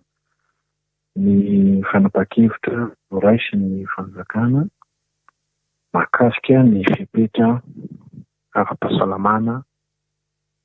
noho ny fianaky ny covid-19 andiany faharoa. Ny mpampianatra ara-toekarena ny professeur Alson Roger ny farany herinandro lasa teo raha ny fampiresaka tamin'ny mpanao gazety dia nametraka mazava raha mamaky ny raharaham-pirenena roa taona sy tapany hitondrany ny filohan'ny repoblika Andry Rajoelina dia nisongadina tao anatin'izany resaka ny fanaovany tamin'ny mpanao gazety zany dia ny hoe negatifa ny bilan ny régime Andry Rajoelina tao anatin'izay roa taona izay ary manakaiky ny mimandao izy amin'ny 2020 ny volana Jolay ho avy izao amin'ity taona hitsahantsika ity. Nanamarika ity paitoekarena anankiray ity mpampianatra fa raha ny zava-misy miainga tamin'ny vinam-piarahamonina natolotra ny vahoaka malagasy dia manamafy ilay volazako omaniny amin'ny hoe ny fampanantenana no betsaka. Ny fampanantenana pôkaty miainga amina faninonana tetikasa maro samihafa no betsaka. Ny fedanosa no betsaka. Arak'ilay volazako omaniny amin'ny ny lasitra na ny paradigma ananan'ny filohan'ny repoblika Andry Rajoelina dia lasitra namolavolana azy ireo toetra ireo. Manamafy izany ity professeur ity izay ampatsahivina fa rehefa mitony ray aman-dreny efa mitantana teto amin'ny tany sy ny firenena mpandinika ny raharaha politika sy ny toe-karena no maneho hevitra dia azo ambara fa référence, izany hoe efa tena aloaloka ny ranombary matoa mitsangana any ray aman-dreny manam-pahalalana manam-pahaizana toitony. Midika izany fa ny famakafakana ataontsika dia miainga amin'ny zavatra mitombina sy marina. Ny famakafakana nataontsika dia tsy alakobika, tsy dikitare ka mahasosotra na mahasorena ny filoha Andry Rajoelina dia miteny ny momba azy. Fa ny fitantanana ny firenena dia tsy andrakandana, tsy kitsapitsapa. Fa matoa vonona ny mitondra firenena dia manana farafahakeliny ny fahaiza manao, ny fahaiza mandinika ary ny fahaiza mitarika manoloana ny raharaham-bahoaka. Petsa-Pemboana dia voalazako tena hoe misy olany ny tsy fankatoavany amin'ny fanapahan-kevitra. Ary ao anatin'ny lafy fitantanana na ny gouvernance dia anisany singa anankiray andrefesana ny mpitondra ny fahaizana mandray fanapahan-kevitra. Satria ny fanapahan-kevitra raisina dia tsy maintsy misy ny ankony hiba ary misy ny akony miahavo. Izany hoe ny côté positif ary ny côté négatif amin'izay fanapahan-kevitra raisina. Iresaka tamintsika tamin'ny herinandro lasininy amin'ny hoe ny 500 ny fanapahan-kevitra niraisin'ny filohan'ny repoblika tamin'ny heriny sabotsy lasa teo dia tsapa fa fanapahan-kevitra kimaimaika, fanapahan-kevitra kitoatoa satria tsy noeritreretiny ny mety ho akon'izany fanapahan-kevitra izany manoloana andreto resahantsika reto. Ny fitaterana ohatra efa nasiko teny tamin'ny alakamisy lasa teo. Raha miresaka n'ilay Covid-19 tsika sy ny mety ho fitatry ny valanaretina dia fantatra fa amin'ny alalan'ny contact, amin'ny alalan'ny olona samy olona no tena mampifindra aingana an'ity valanaretina ity. Dia gagitsika fa hidina ny sisy tany. Rehefa hidina rehefa ny sisy tany dia ny olona avy any Ampongalava sy Pasy mbola afaka miditra eto Analamanga. Ary ny olona eto Analamanga mbola afaka mivoaka mandeha ny Pasy sy mandeha any Ampongalava. Mandeha any Vakinankaratra ary afaka mandeha any Maevatanana sy ny Vakitr'Odorina izany. Afaka mandeha makany Atsinanana, afaka mandeha makany Atsimo-Atsinanana. Dia inona amin'izany fepetra izany aza no mitombina? Raha ny tokony izy ka miresaka mise en quarantaine tsika izany ho an'ny faritra dia mety tanteraka ny faritra analamanga ary tsy azo idirana tsy azo ivoahana. Izany ny atao hoe fanapahan-kevitra mitombona raha mahakasika amin'izao valanaretin'izao. Fa dia hitantsika fa tsy izany ny zava-mitranga. Fehezina nefa ireto secteur informel izay fantatrika fa mitana amin'ny toerana eto amin'ny tanin'ny repoblika amin'ny lafin'ny fandrarana, amin'ny lafin'ny toe-karena. Satria ireo secteur informel ireo izay hatramin'ny 7 isan-jato dia mbola mamelona ny fandehanany raharaha ara-toe-karena. Dia eto izao fa mitaraina izy reto noho izany fanapahan-kevitra diso izany. Izany ilay endriky ny fitantanana eto amin'ny firenentsika. Mauvaise gouvernance izany na tsy fahaiza-mitantana atsotra izao. Manana ny fomba rehetra ny filohan'ny repoblika ahafahana midinika lalina ny amin'izay fanapahan-kevitra ho raisiny. Manana ny gouvernementany izy afaka hiadia-kevitra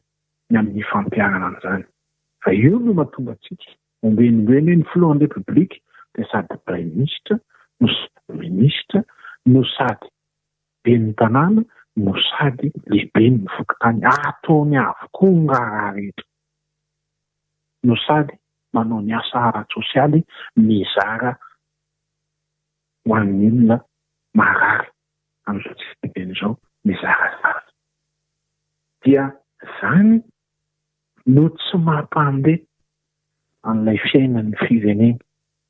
Miatrika krizy Madagasikara izay resahako ombenombeno fa ao anatina situation exceptionnelle dia mila mesure exceptionnelle ahafahana mamany olona. Tsy hain'ny filohan'ny repoblika izany resaka resahana izany raha atao anatin'ny tapa-bolana no nitondrana izany adivitra izany dia tsy fantatry ny filohan'ny repoblika inona ny tiakambaro anatin'izany. Resaka ny honorable Razarapia Omaly ny hoe ny CCO Ivato no cellule nentina namahana ny krizy tamin'ny taondasa. Ny CCO Ivato fantatritsika loatra fa nisy ny vongambola izay natolotry ny firenena mikambana, natolotry ny FMI mba ahafahantsika miatrika ny Covid-19. Matovy izany tsy mipetraka ny rafitra hoentina mamaha amin'izao krizy izao fa toan'ny minisitra tompony andraikitra ny fahasalamam-bahoaka no miseho lany maneho hevitra tsy toy ny tamin'ilay fihetsika tamin'ny heritaona. Ny gouvernement manontolo no nandray an-tanana niaraka tamin'ny cellule ny Covid-19 tamin'ny taondasa. Tsy izay ny zavatra mitranga amin'izao fotoana izao. Midika avy izany araka ny nambarako omaly fa tsy manam-bola intsony ny fanjakana malagasy entina misoroka amin'izao raharaha izao. Hitantsika nefa fa tafakatra 500 mahery amin'izao tsika miteny izao ny maty. Tafakatra mihoatry ny 500 isan'andro ny mivoaka. Izany hoe tena miamiakatra ny fahavoazana amin'izao tsika miteny izao. Tsy misy fepetra nefa raisy ny fanjakana malagasy tena mazava mba hanoanana ny salama amin'izao tsika miteny izao ary isoana ny fianakilay Covid. Ombenombeny dia antitra anterina mety tsy maintsy miara-miaina amin'ny Covid-19 sika. Fa ny andasana amin'ny fanjakana dia mitondra vahaolana. Rehefa tsy mahita vahaolana amin'ny fanjakana dia tokony miteny mazava izy. Fa maro ny malagasy afaka manome tanana amin'ny famahana ny olana. Ny famerana mampanao politika azy, ny mpanao politika rehetra dia afaka mitondra vahaolana. Fa aoka ny filohan'ny repoblika farafaharatsiny ao anatin'ny gouvernance politique dia miaikiloka fa tsy vita intsony ny mamaha ny raharaha amin'izao tsika miteny izao. Izany no andrasana amin'ny mpitondra mba fantatra farafahakeliny fa manana fomba fijery afaka mahay manana fandeferana. Dia miteny mazavana amin'ny hoe tsy vita ny raharaha. Ekena tsy voafahany olana inona ary no tokony atao. iombonana. Ombenombeny dia ny fanoirana no miatrika mialoha ny raharaha hitranga. Ny tenin'ny Filomarika Ravalomanana tamin'ny taondasa ny idio ny sisy tany dia mety kavinavina ny fitondranana miahatsa zany ny vahaolana. Tsy mahafinoa ny kolera io. Zany ny resaky ny fanaovana tamin'ny taondasa. Ny tenin'ny famerana hoe iantsoroa mialoha fa misy deuxième vague io. Tsy ireo ny momba ny vaksiny dia tsy mamaiky zany fa en observation fanjakana malagasy ka nefa fantatsika fa irosy ihany amin'ny fanafarana vaksiny sy hiditra ao anatin'ilay programa COVAX rehefa avy eo. Dia iantsoroan'ny famerana mandrakariva ny olana misy eto amin'ny firenena. Fa ny filohan'ny repoblika ny gouvernemanta dia tsy manana an'izany programme d'anticipation zany. Zany hoe tsy mieritreritra mihitsy an'ilay fiainam-bahoaka sy ny zavatra mety hitranga rapitso. Fa dia tapon-javatra hatrany ny mpitondra. Zany nanaovana antso avo ombenombeny amintsika. Mety ve zany hoe ny loi de finance initiale dia tsy misy ekorona sora-bola azy hiatrehana ny Covid-19. Dia zany ny fototry ny olana amin'izao fotoana izao fa tsy maintsy zany avoaka iza ny mbafanjakana hiarentsika ny aretina. Dia tsy mety miaiky ny fanjakana malagasy fa en cessation de paiement izy amin'izao tsika mifampiresaka izao ary ny angatahany mpamatsy dia ny signe transparence na ny mangarara manoloana ny fandaniana tamin'ny taondasa. Rehefa maro ny fangatahana alefa ny fiadidinan'ny repoblika etsero momba ny aretina mahazo atsika amin'izao tsika miteny izao fa tsy mamaly ny mpiara-pombolantoka. Ny partenaire financier teknika dia tsy mamaly izy satria mangataka ny mangarara izy ny amin'ny fandaniana. Io ilay voalazako hoe ny lasitra ananan'ny reto vondrona raisam-pirenena miara-miasa amin'ny Madagasikara dia ny bonne gouvernance, ny transparence. Rehefa tsy mipetraka izay dia mazava ho azy fa mihidy Madagasikara ary tsy mitodika any aminy ny masony izao tontolo izao fa mangarika azy satria volam-bahoaka indramina ary misy ny fieritreretana rehetra fa mba manana fomba fijery hitovizana manerana n'izao tontolo izao ny Madagasikara ny amin'ny fitantanana kanefa tsy izay no izy fa tanana zavatra mitsotra sarotra ny mamokina azy. Zany ny zavatra mitanga avoaka malagasy ary zany ny zavatra ifampiresantsika manoloana ny olana eto amin'ny tany sy ny firenena. Fantatsika nefa araka ny voalaza amin'ny andiny ny efatra amby dimampolo raha ny lanam-pandroena ny jerena fa dia ny fanendrena nandraikitra prime ministre lehibe ny gouvernement dia ao amin'ny andiny ny efatra amby dimampolo ary voalaza mihitsy fa ny fanesorana azy raha misy ny défaillance manifeste zany hoe ny tsy fahombiazana ilay prime ministre lehibe ny gouvernement dia azo esorina amin'ny asana izy. Ny tsy fahombiazana azo tsapaitanana dia azo esorina amin'ny asana izy. Tsy mandray an'izany fanapahan-kevitra izany ny filohan'ny repoblika fa aleony mandeha miala sasatra aloha any ankao mandritry ny faran'ny herinandro. Tsy mieritreritra an'izany olana fototra izany ny filohan'ny repoblika fa aleony mandeha mitsangatsangana makaina any ankao amin'ny faran'ny herinandro. Zany no zavatra mitranga eto amin'ny firenentsika ary ombenombeny anaovana antso avo amintsika ny amin'ny hoe vahoaka no hipoira ny fahefana masy mandidy. Avy amintsika ny hipoira ny fahefana ary isika no masy mandidy. Tena latsaka lalina tanteraka ny firenentsika amin'izao tsika miteny izao. Tena ao anatina fahaloavana ara-pitantanana ny firenentsika. Maro ny andanan'ny heritreritra kanefa ny ozatra hoentina anatanteraka izany dia tsy misy. Efa edanosany betsaka fa ny afahana manatanteraka izany dia tsy misy. Taux de régulation tsy misy afa-tsy 15%. Ny premier trimestre dia fantatsika loatra fa tsy afaka mandeha lavitra ny raharaham-pirenena manoloana ny raharaha Covid. Amin'izao tsika miteny izao nefa teknisianina maro dia mametraka mazava ny amin'ny hoe mila mitandrina tsika satria tsy mbola ao anatin'ny pic ary tsy mbola azo eritreretina satria diso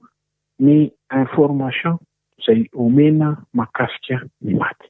Inona no tsy anambarana an'izany fantatsika fa misy ny système CSP2, fantatsika fa misy ny hôpitaly tsy miankina, fantatsika fa misy ny fanjakana, nahoana no tsy alaina avokoa efa fantatro izao fa tena ao anatin'ny fianakaviana tanteraka tsika tsy alaina ny zava-misy sy mitranga ny anatin'ireny toeran'ireny mba tsy hadiso ny statistika mahakasika ny Covid-19 mafana mitsirika mety hoe mety roviana marina ny pika ary inona ny zavatra hitranga ao anatin'izao fahavazana lalina izao. Izay indray no anjarako an'ity dia mametraka ny mandram-piona ary manentana hatrany ny vahoaka malagasy ny amin'ny hoe tsy misy aloety fisorohana izao afa-tsy ny fitandremantsika manoloana ny fivorovovina manoloana ny fifampikasoana fa tsy misy fepetra azo atao afa-tsy ny mitandrina ny tena, ny mitandrina ny ao an-tokantrano sy ny manodidina. Ny raharaha kosa nefa dia tokony hovahan'ny fanjakana ny fitaterana indrindra ny fivezivezena satria tsy misy antony mihitsy tsy hamahana ny fivezivezena kanefa ny olona dia mahazo miditra ihany. Ny mpivarotra mandeha,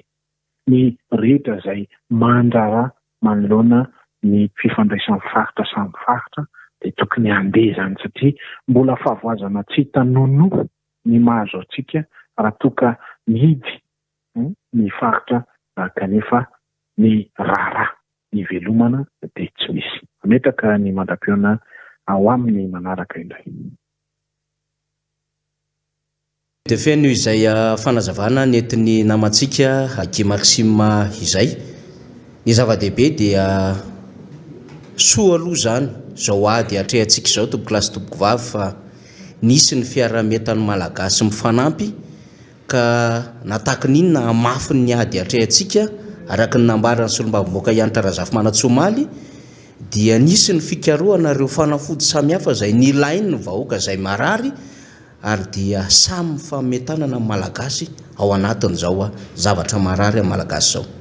Ary betsaka ny manao izany any amin'ireny réseaux sociaux sy ny fianakaviana amin'ny alalan'ny antso an-tariby samihafa hoe sao dia mba misy fanafody ihany na dia aspezika fotsiny aza, sao dia mba misy lovenox zany, sao dia mba misy oxygène na nindramina fa misy manao cas grave aty na manomboka miditra anatin'izay ka modéré izay dia soa isika zany amin'izao fotoana izao fa dia misy tsy hoe fanindraindrana fa ny zava-misy ny tokony ambarantsika ary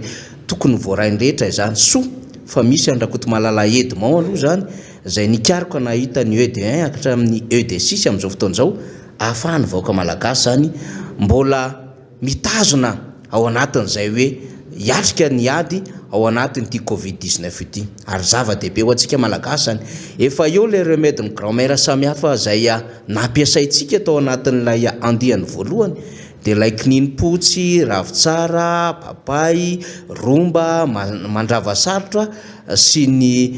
katrafay fa dia manohitsika zany amin'izao fotoana izao amin'ny alalan'ireo fahafantarana an'ireo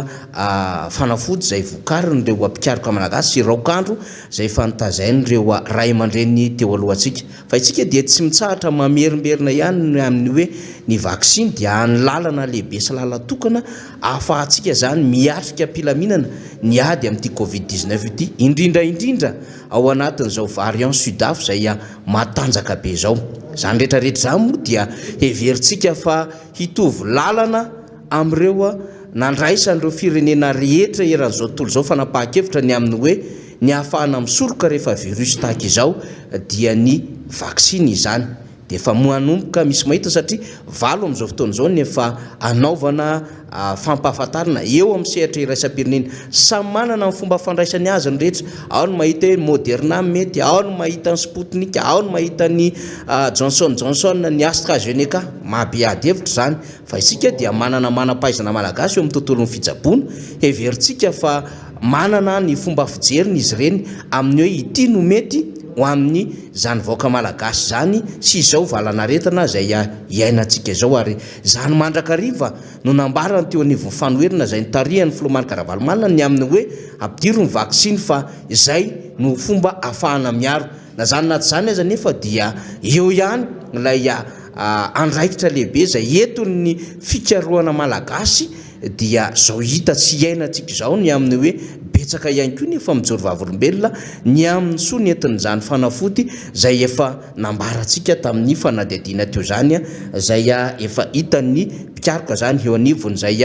rokandro malagasy izay ny amin'izay indrindra ny tiantsika ireo zany amin'ity Covid-19 tsy satria efa natsidika namantsika Gimaxime zany amin'izao fotoana izao zany dia manjavozavo ny budget tena iantre antsika amin'ity ady atao amin'ny Covid-19 ity na dia nandray ary amin'ny fitondram-panjakana ny hoe misy ny état d'urgence sanitaire dia tokony isy ny mesure na ny fanapahan-kevitra ara-tsosialy mifandraika amina ara-toekarena zay tokony horaisina amin'ity état d'urgence sanitaire ity kanefa amin'izao fotoana izao dia tsy hitantsika mazava hoe inona na aiza na ahoana na ohatrinona no lela vola zay iantrehan'ny fitondram-panjakana malagasy amin'ity Covid-19 ity satria efa nambara tamin'ny herinandro lasa efa niretin'ny namana Fidèle Razarapena ny amin'ny hoe pipa zany na ny programme d'investissement public ny amin'ny hoe 0 ariary ny eo anivon'ny départementa zay miandraikitra izany ary efa natsidiky ny tompon'andraikitra raha-toekarena samihafa ny amin'ny hoe raha izao trangan-javatra eto Madagasikara zao dia azo lazaina fa mitsofoka na mahita na cessation de paiement ntsika amin'ny lafiny fitantanana amin'ny akabeany raha mbola mpanjakana tranga tsy tokony isy izany raha fanjakana ny resantsika fa misy izany satria ny tsy fahaiza mitatana no mampahomby amin'izany fahampiterana ara-toekarena fahampiterana ara-tsosialy ho an'ny firenena sy mivaoaka malagasy zany ary rehefa mijery isika lay fitantanana ny Covid-19 dia tsy ahitantsika taratra mihitsy ny hoe inona tokoa moa zany no rafitra hitondrana sy editsika amin'ity raharaha ity satria tsika raha mijery amin'izao fotoana izao dia lasa ilay ministera amin'ny fahasalamana zay manana an'izay départementa misana fahasalamana izay no mizaka amin'izay raharaha izay logika sy normal zany ho isika satria zay ny départementa zay iantsoroany ary zay ihany koa ilay maha-état d'urgence sanitaire azy kanefa za ministera zany tany am-piandohan'ny adevitra rehefa nanangasanga ny tany amin'ny fiandohan'ny volana janary tany dia hoe tsy possible nisy iny zay deuxième vague izay kanefa miaina izany tsika amin'izao fotoana izao zany tsy misy tsony zany le rafitra centre de commandement opérationnel ny lutte amin'ity Covid-19 ity raha izao fahitantsika azy izao raha izao fahitantsika azy izao ary tsy mahita taratsika ireo fiarakodia marobe zay nampiasaina tamin'ireny fotoanandro reny tsy mahita taratsika le concentraté d'oxygène lay niraisina sy nanaovana fihebebona teny amin'ny seranam-piaramanidiny ny vato lay fanampiana azy tsika tamin'ny sehatra raisam-pirenena aiza sy nakaiza avokoa zany rehetra izany ary mbola hifampikarohana sy hifampitadiavana ny oxygène amin'izao fotoana izao ary raha tena ny conduite ny attitude ny fanjakana io fahafantarantsika azy dia hoy tsika hoe tsy ohatra n'iny fomba fanaon'iny raha ny eritrerina tamin'ny toanaina io satria fantatsika tsara ny fomba ny resahana amin'izany vatsitsinjo zany fantatsika tsara ny fomba nanaovana an'izany tosika fameno zany fantatsika tsara ny fomba ny tenenana an'izany komity loharano zany fantatsika tsara ny fomba nilazana fa ampidinina isaky ny fokotany hanao fanadihadiana sy hanao fanisam-bahoaka ny mpiasa ministera dia karazany nisy mihitsy ny lancement officiel andreny fihetsiketsehana samy hafa ireny fa tsika ve nahita tamin'ny faran'ny herinandro fa nisy zany lancement officiel na toanaina izany fa efa tany anatin'ny réseaux sociaux tsika sy tany anatin'ny fahita lavitra vao nahita hoe iny misy paky toanaina ho zaraina ny anivon'ny CTC samy hafa sy ireo zay nambara fa miarisika ady ao anatin'ity aretina Covid-19 ity zany hoe raha kagravo lay oeraoera sy le fiebebony fanjakana teo aloha dia efa mba modéré zany amin'izao fotoana izao. Maninona ny tonga an'izany satria fantatry le fanjakana amin'ny communication izay ataony ohatran'izao le non dit politique. Ao anatin'ny communication misy le non dit politique dia fantatsika mazava fa na izy tena ny ary dia tsy mahatokintsony ary mahafantatra fa tsy mety ary diso lalana ny communication zany zarainy tamin'ny vahoaka malagasy. Ary manamarina ny fihetsikatsika mpanohitra zany, manamarina ny zavatra nataontsika teto miara-manondro zany ny amin'ny hoe ahitsio tsy mety aza menatra milavolefona ao anatin'le hoe nandeha tany amin'ny lalandiso nareo ary mitarika mivoaka tany amin'ny lalandiso tamin'ity Covid-19 ty, raha mbola izay fotsiny aloha ny andefitra hitondrantsika azy.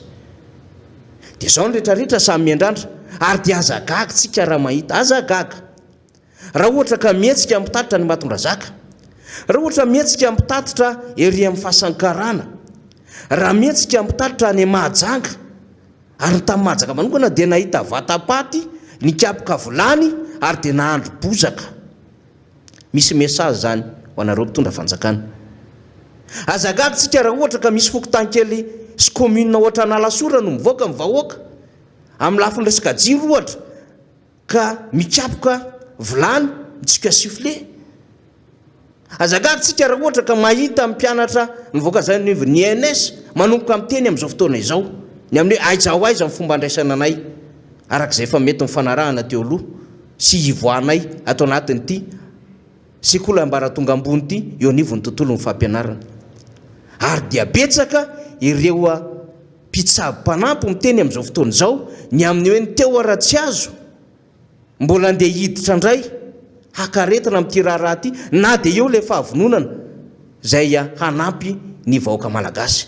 Lasa zany sisa le fiainany vahoaka amin'izao fotoana izao. Lasa zany no lalana misy ny vahoaka malagasy amin'izao fotoana izao satria inona ny antony? Dia lasa tsy mahatoky an'ilay fitondram-panjakana ny vahoaka sy ny tompona andraikitra rehetrarehetra. Ny antony dia tsotra satria efa voafitaky ilay fitantanana nandritry ny Covid-19. Mbola tsy adevitsika ny amin'ny fitantanana firenena nanomboka 7 taty amin'ny volana janoary. Satria raha zany ny adevitra eto dia tsy ampy ny fotoanantsika fa tehitentsika manao hoe mba aoko izay mba misaina ianareo fitondram-panjakana. Maro be ny zavatra tiantsika ambara amina vanim-potoana etran'izao na amina resaka fotodrafitrasa zany. Andray ohatra fotsiny tsika amina campus universitaire maromaro aiza nefa raha ny fotodrafitrasa mahakasika an'ireny na Fog Dauphin na Fenery Veste na Soavinandrina na Vakina Karatra sy ny sisa sy ny sisa. Amin'ny vanim-potoana hafahantsika miresaka an'izany dia hitondrantsika fanazavana sy antota-taratasy zany hoe inona ny zava-misy ao anatin'ny fitondram-panjakana io, iza milalao lafin-javatra ohatran'izao ka azona an'ireny tsenan'asa samy hafa ireny, na vola takin'inona no hanaovana an'ireny ka hanaovana liquidation amina pourcentage samy hafa ka makaiza ny lalan'ireny raharaha ireny. Manana vola sy lela vola iantrehana izany fitondram-panjakana fa tsy manana lela vola homena amin'ny paramède, tsy manana lela vola homena ny mpianatra eny anivon'ny anjerimanontolo amin'ny boursa sy ny équipement tiantsika resana amin'izao fotoana andrany. Ary efa nisy nandalo tef ao anatin'ireny tsenam-barim-panjakana ireny, ao anatin'ireny travaux ireny, fa 4% amin'ireny travaux ireny moa no vita amin'izao fotoana izao. Ary raha travaux 2019-2020 nous sommes en 2021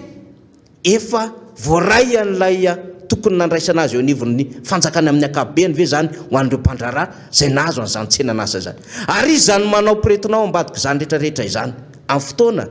izay mampalalaka no hiresantsika izany. Fa androany isika dia hiezaka aloha hamitana amin'ny ankapobeny hoe tena maizina ho an'ny vahoaka malagasy ny lalakombana, maizina ho an'ny firenena no ahafahana mamindra amin'izao fotoana izao. Sy mbola eritreretana ihany ho an'ireo taranaka faramanimby mbola azo antenaina ve ny voan'izao Madagasikara izao. Zany tompoko lasy tompoko vavy no tokony hijoroantsika, ny tokony hahafahantsika dieny-zao misaintsaina ny amin'ny hoavintsika mba tsy antehitra ihany eo aloha ny fitsaboana fa eo ihany koa ny hahafahantsika miantehitra ny hoavintsika. Efa eto akaiketo ny namana honorable Ianitra Razafy-Manantsoa izay solombavam-bahoaka voafidy tao amin'ny boriboritany voalohany hitondra ny vaovao satria dia izy vaovao lehibe ihany koa oentin'ny solomamboaka Ianitra Razafimantsoa mahakasika indrindra ny namantsika izay niatrika zany ny tolona nataontsika ny 20 febroary lasa teo zany misy vaovao mahakasika an'izay eo ihany koa ireo fanadidina samihafa solomamboaka Ianitra Razafimantsoa. Salama tompoko. Salama faniry ary misaotra amin'ny faneho-kevitra sy ny assiduité amin'ity fandaharana ity. Raha ny tokony ho izy tsika hoe tena mitohy tsy mitsahatra mihitsy ny faneho-kevitra amin'ny zavatra atao rehetra ity, kanefa tsy maintsy mifampizara ihany koa tsika satria fantatritsika fa miatrika ady tena ady mafy itsika rehetra amin'izao fotoana izao. Eo ny namana tsy salama, eo ny havana manana fahoriana, fa eo ihany koa ny ady akoatra ny eto amin'ity miara-manonja ity satria ny any amin'ny fitsarana koa tsy maintsy atrehina ihany koa. Arak'izay voalazanao izay dia ny vaovao avy any amin'ny fitsarana amintsika amin'ny teny izao satria natao androany ny voaka androany didim-pitsarana mikasika an'izy 12 mianadahy izay nosamborina tamin'ny 20 février tamin'le hetsika saika ho atao teo amin'ny 13 mai. Raha tadidintsika tsara fa iny hetsika iny dia tsy nisy fa ny fisamborana no nisy ary fametrahana dispositif militaire enjana be. Ny vokatra izay dia nosamborina izy 12 mianadahy dia ny vaovao lohatra amintsika amin'ny teny eto dia ny 6 mianadahy izay mbola tenenina manaraka ny anarany no gadraina 3 volana 3 mois ferme sazy miatra 3 volana miatra zany, ary ny anankiroa no afaka madidio amin'izy 12 mianadahy zay 7 zany miverina any Amponja. Dia ny colonel anankiray rehefa retraité mbola vao andeha ny fitsarana androany dia ho hitantsika eo inona no vokatra izay didy avoaka fitsarana zay. Resaka fitsarana kely androany satria tamin'ny fotoana farany tsy afaka nyresaka ny fitsarana io amin'ny fitondrana misy ankehitriny dia fantatritsika fa lasa atao fitaovana politika le fitsarana io moa zany dia ohatrany hoe fa lasa mahazatra mihitsiny fa le mpitsara no lasa atao fitaovana politika anika mamono eritreritra mihitsy ny amin'ny zavatra mitranga ary misy tahotra satria misy baiko ary mibaiko miainga dia avy any amin'ny exécutif ary fantatritsika moa zany fa misy tanana avany amin'ny mpitondra fanjakana foana rehefa misy raharaha politika ohatr'izao. Tsika nametraka foana teto fa dia gadra politika izy 12 mianadahy reo dia zay ny vokan'izay fantatritsika na tsy nanao fihetsikehtsehana reo olona reo dia nogadraina. Ary za eto dia miteny hoe ny mpitsara zany amin'izao fotoana izao dia mamono eritreritra tsy mihaino ny feon'ny eritrereta antsony ary manadino hoe ao anaty fiarahamonina ngereny mpitsara reny, ao anaty fiarahamonina ny fianakaviany reny ary manao faindra ratsy marary.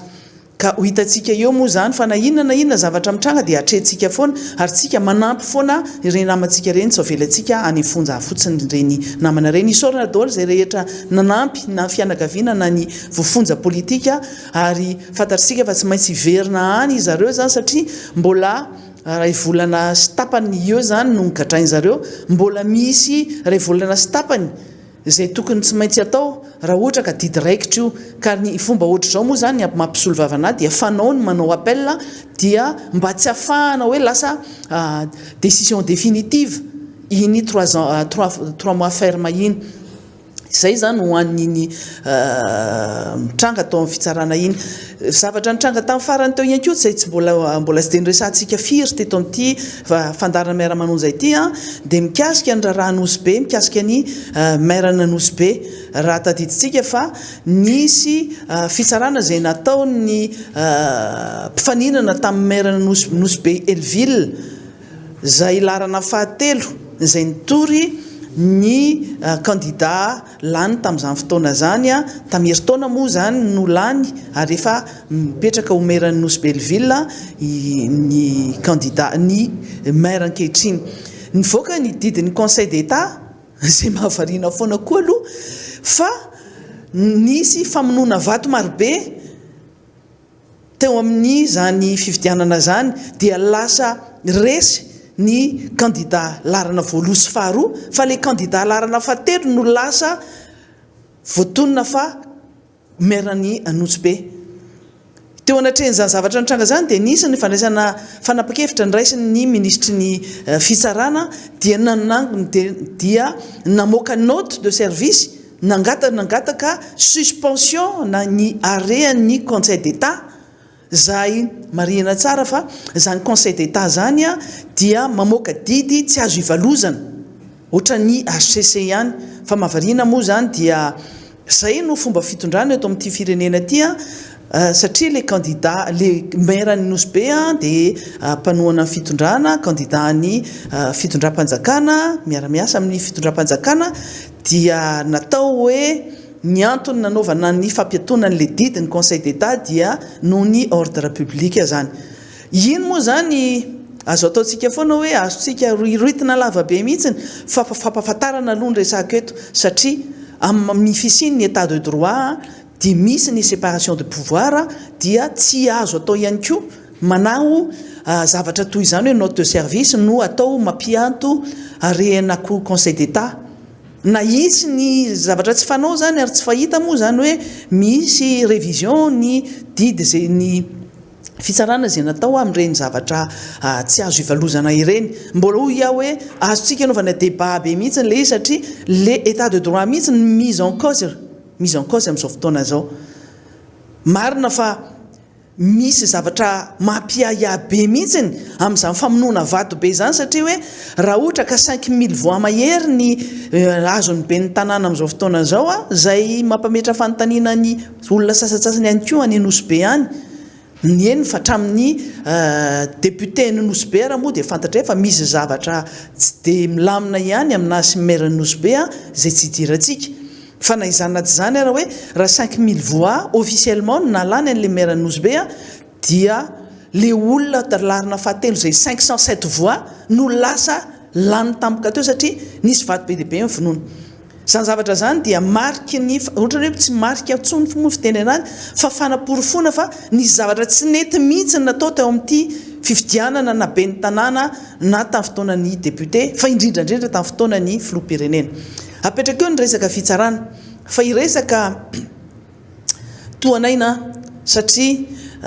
le zavatra nataony fihetsika zay nataony filoham-pirenena tamin'ny fanomezana ireny hoe toanaina reny tamin'ny ireo marary ny Covid any amin'ny CTC dia araky ny tenenina moa zany dia hoe tsy fanao reny zavatra reny satria filoham-pirenena ianao tsy fanao no mame goûté filoham-pirenena andeha ame goûté an'ireny marary reny fa ny andraikitra davina aminao dia andraikitra maha-filoham-pirenena anao ianao no mia ny fahasalaman'ny vahoaka zay hoentinao anaty lalam-panorenana zany tsy azo ivalozana ihany koa fa tsy geste oeraoera no atao anaovana sanatry ny vava ohatra ny fitenenana fandatsana an'ireo marary ireo hoe ity ny solom-panafodinareo fa izahay fitondram-panjakana tsy mahavidy fanafody ho anareo ary tsy mahavita an'le fanomezana mamaim-pona anareo fanafody no dadiavina ary nampanantenaina fa hoe mamaim-pona dia goûté no menareo anazy. Sanatry ny vava ohatra mandatsa an'le marary le izy dia ohatra hoe tia ny solon-dranom-bary tsy masaka ary foadramaso any velona. Le geste ataonareo zany lasa ridicule satria tsy malala ny ataony le fitondram-panjakana ary le filoham-pirenena foana no voateny eto satria izy koa moa tsy mahay mipetraka amin'ny toerana misy anazy misy prime ministre misy ministre misy docteur misy chef de service misy DG misy RG ministère fahasalamana afaka nampanaovana an'izany zavatra zany ary indrindrandrindra fa misy ny association ny vadiny eo zay afaka hampanaovana an'ireny dia mba takotakona le fihetsarambelatsy atao amin'le vahoaka malagasy. Ny tandrifina andraikitra ny filoham-pirenena dia voalaza ny lalam-pandrerana miaro ary miassure zany hoe ianao zany ny tompona andraikitra ny fahasalaman'ny vahoaka ka raha misy tsy fahatomombanana amin'izay resaka fahasalamana zay tsy hoe ny olona rehetra dia tsy hoe tsy ho tratry ny aretina tsy izay le izy fa ny fandraisana andraikitra mikasika ny fahasalaman'ny vahoaka. Zao moa zany hita taratra amin'izao dia fitondrana tsy manana vision, fitondrana tsy mahalala an'izany anticipation zany satria raha hitantsika raha amin'ny 2020 tamin'ny 2020 fantatsika fa ny aretina nge tsy ohatra zao ny amafiny tamin'ny herintaona fa tamin'izany fotoana zany dia tsy mba misy ny fieritreretana hoe mbola hiatrika deuxième vague nge aorianao fa tsy hoe ny any ivelany no tratra ny deuxième vague fa ny eto Madagasikara tsy ho tratra an'izany ary rehefa miresaka valana aretina Covid-19 tsika dia fantatra tsara fa aretiny fitaovam-pisifony zany ny zavatra tokony anticiper ny fitondram-panjakana voalohany dia nikasika ny oxygène sy ny concentrateur d'oxygène sy ny fitaovana rehetra mikasika an'ireny oxygène reny fa tsy vita n'izany satria araka ny tenena teo hoe tsy visionnaire ny mpitondra fanjakana tsy manana vision mihitsy ary raha mitondra hélicoptère moa zany izy na mitondra avion dia navigation à vue no hitondrana an'le fiaramanidina le fitondrana an'le hélicoptère zay no fomba fitondran'ny fanjakana ny firenena tsy malala mihitsy hoe andeha ho aritsika fa dia mandefa tanitany fotsiny ary ohatran'ny mandeha amin'ny lalam-by dia mideraye le fiaran-dalam-by dia rehefa mideraye dia amboarina kely aloha dia averina amin'ny lalam-by indray dia manohy indray tsy fantatra hoe hoaiza na hoaizy tsika zany fitondrana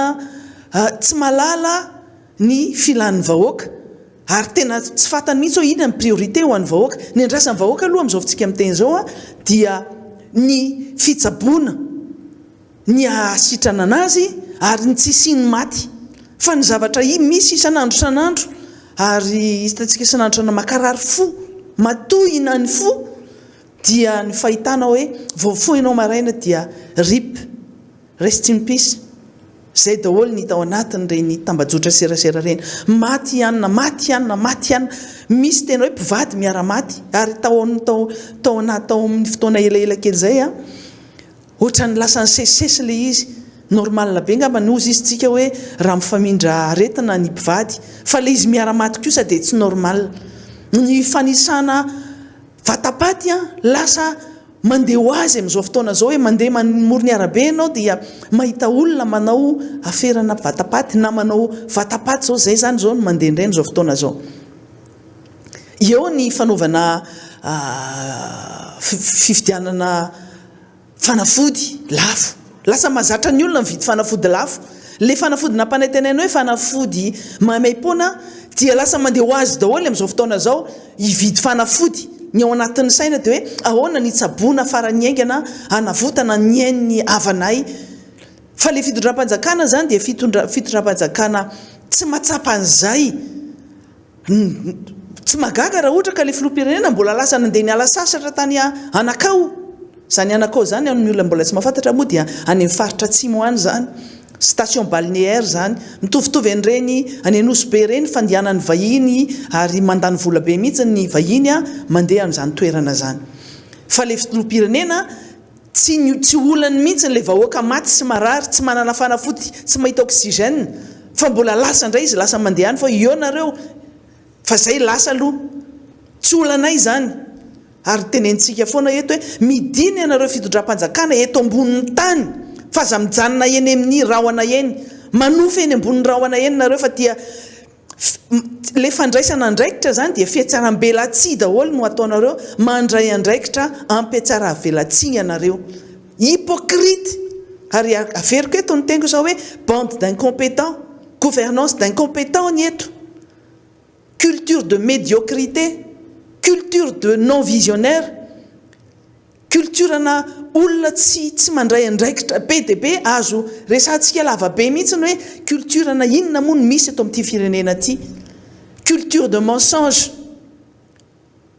satria ny eto lainga sy fitaka ny be dia be hafa ny zavatra tenenina hafa ny zavatra mitranga culture de cachotterie culture na olona manikinafinafina tsy manao an'izany transparence zany mihitsy hatramin'ny isan'ny olona maty sy marary tsy ny isa marina ny zavatra mivoaka eto moa zany raha ohatra ka ny miara-manonja no amoaka chiffre eto dia mety ho zava-dozy zany fa eto ngambany dia fanetanana no ataontsika amin'ny nareo rehetra zay manao any amin'ny tambajotra serasera sy ny sisa rehetrarehetra any azontsika atao tsara ny maneho ary mampafantatra hoe ny havanay dia matin'ny covid tamin'izao andro zao no zavatra nahafaty anazy tapaka ny oxygène satria tapaka ny jiro tariananina tapaka ny oxygène tsy nisy oxygène tari amin'ny toerana hôpitaly ohatr' zao mba ahafahan'ny fitondram-panjakana fa indrindrandrindra ahafahan'ny olona tokony hanampy antsika iza raha ny olona tokony hanampy antsika satria fitondram-panjakana tsy manao ny asany tsy manao ny andraikiny manao saritsarina fandraisana andraikitra manao hypocrisie ary tsy malala ny andraikitra tokony raisina dia isika ny tokony lasa mandray ny andraikitra zao no tokony tadiditsika tsara ny vahoaka malagasy no mampindrana ny vahoaka no mampindrana ny fahefana amin'ny mpitondra noho izany manana zo ny vahoaka mitaky ny andraikitra tokony ataon'ny mpitondra ary zay fitakina ny andraikitra tokony ataon'ny mpitondra zay tsy voatery foana hoe idina an-dalambe tsy mety aloha amin'izao fotoana zao ny idinantsika an-dalambe satria eo ny amena ara-pahasalamana ary tsy iexposeany olona amin'izany aretana zany ny mpanohitra amin'izao fotoana izao fa azontsika vahoaka kosa aloha no malala ny zo tokony ananantsika mila mahafantatra hoe inona ny zo ny vahoaka manoloana ny mpitondra ny fidy isika ny fidy mpitondra isika ary misy tamberina andraikitra zay andrasitsika amin'ireo mpitondra io indrindrandrindra zany filoha-pirenena ary itsika mila malala hoe inona ny zotsika ny miteny zotsika ny tsy mangina zotsika ny maneho ny hevitritsika na amin'ny lalan'ny tambanjotra serasera zany na amin'ny alalan'ny banderole fotsiny koa tsy voatery entina ny an-dalambe iny banderole iny apetraka amin'ny fiarakodia iny dia efa mety ampahalalantsika hoe tsy mety ny zavatra ataony fitondram-panjakana azontsika atao amin'ireny alalan'ireny carton reny na baoritra reny ny hevitritsika ampahalalantsika fitondram-panjakana fa tsy mety ny zavatra miseho amin'izao fotoana zao azontsika atao amin'ny alalan'eny an-davarangana zany amin'ny alalan'ny akanjo zany amin'ny alalan'ny satroka zany fa niokevitra zany fa itsika voaka malagasy mila malala tsara hoe manana an'izany zo zany isika fa tsy hoe amena ara-pahasalamana zao na hoe sahirantsika ao anatin'ny fahasairanana na ao anatin'ny fahantrana dia mandefitra daholo ny zavatra rehetra tsia